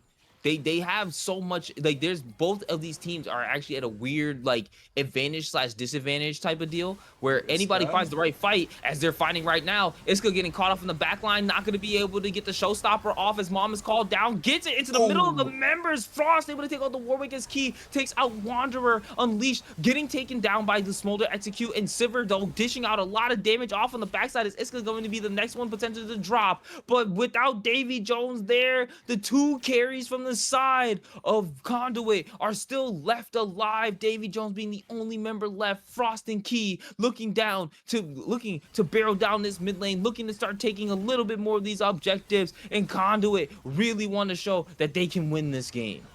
I don't know if they'll be able to end with all the wave clear that Scion can do, but they should be able to get this kill. There are 20 seconds on this Warwick, but Karma's up in 10, so that'll probably mean that Conduit does end up securing this Drake when it comes live. But that was yet another incredibly close fight. You can see how much damage Aquafelis does, but Iska was able to access him, has another huge showstopper in that fight as well. And then at the very end there, I think Boostus had assumed that the burn damage from Smolder was going to kill Iska, but because Smolder died, the execute doesn't happen, and so he walks right next to a bush where Set's waiting, and that helps finish him off before he can take out either the Ezreal or the Brand.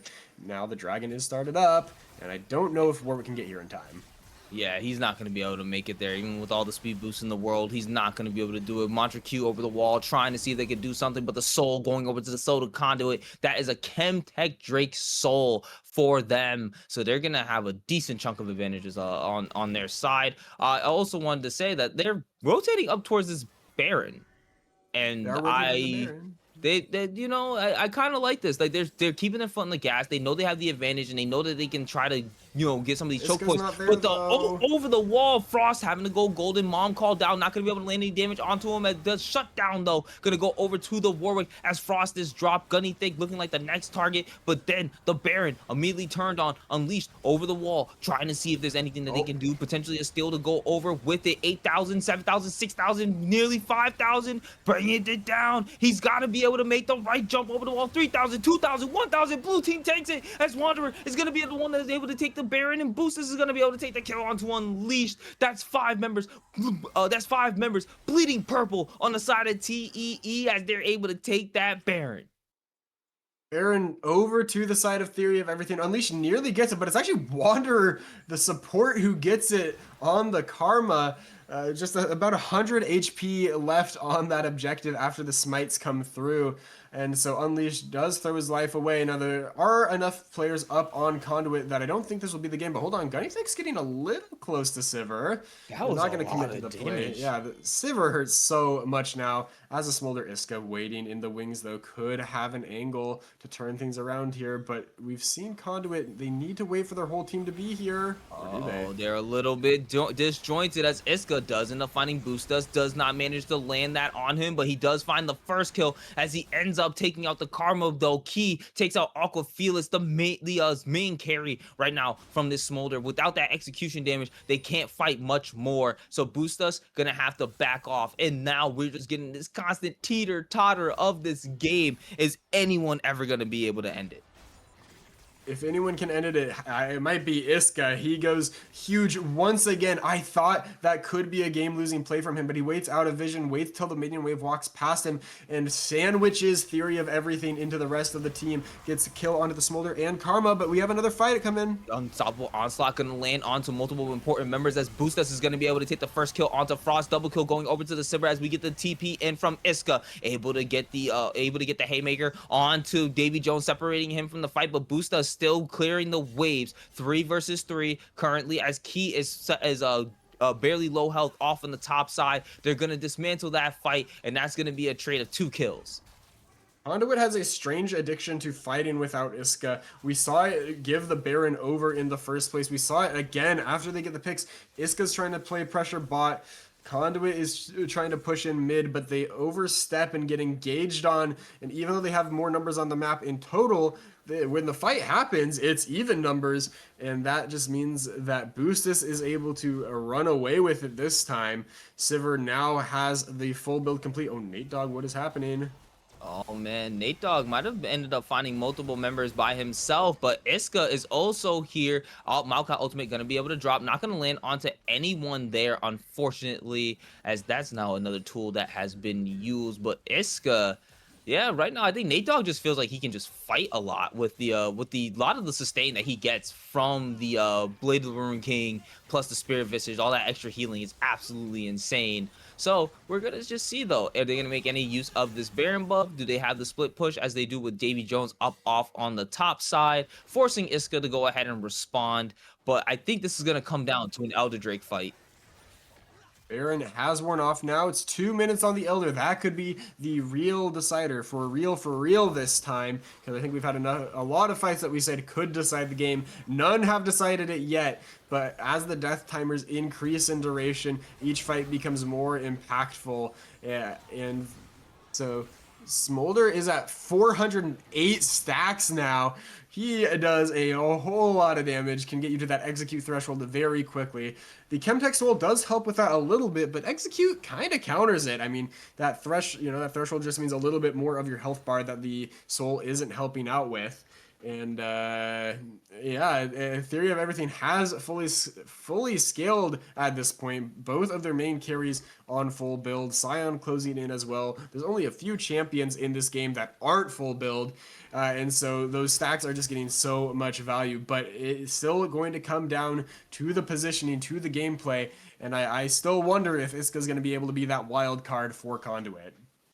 I'm waiting to see, because we got to just see who gets the first engage on the fight. And I feel like whoever gets the first drop on the fight has been pretty consistent in winning. I think Davy Jones right now is looking for that unstoppable onslaught angle. He just doesn't know who he wants to target first. Frost, though, looking like the optimal target here, but Davy Jones wanting to watch out for Iska, as he could easily showstopper him right back into his team and turn it right around. This is an absolute teeter-totter on the nail. TEE, though, sitting at about just under 3k gold up, and they're still posturing around this fight as these two fight for the vision line. Theory of Everything has the mid-wave control that is going to force Key back and make it hard for Conduit to approach. You can see Iska getting chunked up pretty heavily, has a lot of gray. He looks for the fight, but that's deep. Showstopper gonna land onto the back, but now with so many separated members, Frost is gonna be the first victim of the fight as Aqua Felix is able to take that kill. T trying to get a lot of damage off as Frost, though, does get the burn to take out Nate Dogg, but the shutdown going over to the Smolder as they're able to take out the set. Unleash now, looking for a target. They find Wanderer, but not gonna be able to do so. Goes invulnerable for a moment, dashes out, and is able to get away from the fight as Key is finding Aqua Felix, able to get one more attack, and that's gonna be Key going on a killing spree as he takes out the enemy Smolder. Conduit, though, going in as they find Boostus. Boostus dropping a lot of damage as he gets dropped into his GA, and is probably going to be the next one to lose their life as Davy Jones takes out Gunny Thick, and it's just gonna be Boostus left alive as Davy Jones protects their ADC, and taking the extra kill leaves K as the only member on the side of Conduit up and alive at this moment. The inhibitor now being taken by the Sivir. They're not going to be able to end the game. Key is going to have to take the back. They got the GA off Sivir, but Davy Jones is just so big. I think that Conduit physically could not click on the Sivir to get that last bit of damage if they wanted to. And there was no anti-heal at the time of that fight either. Key now, I think, just picks him up on that reset because Boostus has that Bloodthirster, and Warwick's been healing a lot too. They really have been needing this anti-heal for quite some time. And here comes the Elder fight. I think Warwick's not there. Nefiri dead for another 20 seconds. Both teams probably going to try to stall this out, but I think the cards fall slightly in theory of everything's favor as their jungler is approaching this objective. And then right now, immediately, TEE taking the advantage, able to pop up on the Elder Drake right now as the True Shot Barrage is going to land onto a couple members, revealing that they are on it. Frost looking for some type of target, wanting to be able to hit onto at least one of the carries as it's brought down to 3,000 HP, 2,000, 1,000. Blue team now slays the Elder Drake and the fight starts. Unstoppables onslaught gonna land on the Frost as he's the first one to drop. Aquafila's gonna be able to take that kill. Iska trying to utilize the show onto multiple members, but the big sweet spot right in the middle, able to take out Boostus as the double kill goes over to Aquafilas. The Smolder taking so much taking so many kills as we literally saw like 2,000 to 3,000 damage just dropped off from the Sivir, immediately blown up. But the sacrifice of the ADC leads to a potential victory as two important members from the side of Conduit are dead at the gray screen right now for another 30 seconds. 30 seconds on the death timers, but the wave is small. There is some wave clear here, and the Elder Dragon doesn't help with the siege too much. It does help with the kills, though. Those health bars are looking really low after just one volley of abilities from Smolder.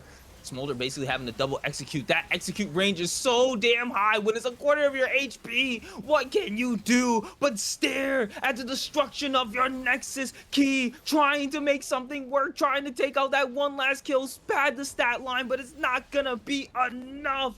TEE turn the series around and they take it 2-1. Okay, we're getting a quick little rewind onto this kill from Set. Not to take away from Theory of Everything's victory, but we just need to see the raw numbers on this because it's been a while since I saw a true Set one-shot. I thought that was only in like highlight compilations that are like fake, you know? Yeah, I thought so too. Doesn't get the showstopper there, but here we go. We're gonna slow this down real quick for you guys to be able to see. Iska, how much damage did you do? That Sivir has a Bloodthirster shield with about 2,700 HP in general. So right now, Boosta's keeping good spacing, gets drawn in, takes about 100 damage before absolutely getting 2,500 damage straight to the dome. That is absolutely insane from Iska. He tried so hard, but it wasn't enough. A 2,500 hole punch through the wall couldn't do it for you. And Iska's gonna drop there, giving the double kill over, and that is where they managed to end the game from there. Iska put his heart into this series, but it is going to be Theory of Everything walking away with the win. And while Conduit couldn't get the win, I think they did show the haters that, you know, they are no slouches in this series. They made that extremely close. Could have been anyone's game up until the final moments there. And you know, well played to Theory of Everything in the end to weather that storm. I think they had, you know, some tough moments as well, but they hold on, they get to scale, and once you've scaled, there is no looking back with a comp like that.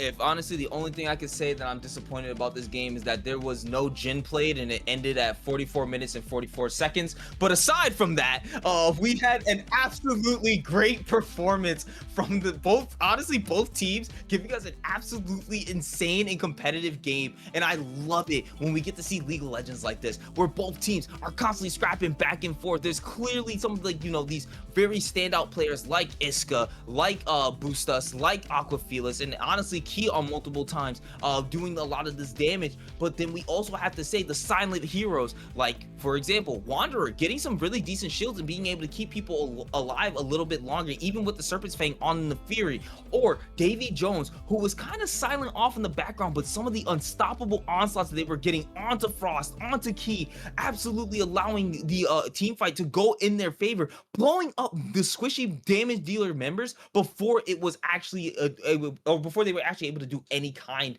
of supplemental damage that would give them the victory. Conduit, they were able to find very smart fights for themselves. Key was doing a lot of damage. Frost was absolutely insane on the brand, but I do want to say that honestly, the better team ended up winning out on it tonight, and that was Theory of Everything. I really like that you shouted out Wanderer on the Karma. Something that I think we didn't really touch on in game is he was really good at using the Focus Resolve, that W tether, on the Nefiri. When Nefiri would go in, he would pop that empowered tether, and the Nefiri untargetable does not break the tether. So Nefiri would come out of untargetability, CC'd in the middle of the enemy team, and sometimes just die. And that was, I think, a really instrumental tool in Theory of Everything winning that game. Nefiri had a hard time doing the damage he needed to, even with a lot of squishy targets. And I think, like, and again, there's about 12,000 shielding from this Karma is something that doesn't get talked about enough. And I think I want to take one last thing, maybe damage tanked, because I feel like this Scion absolutely absorbed so much damage from the enemy team, especially with him going in consistently the way that he was. And Warwick actually had even more damage taken.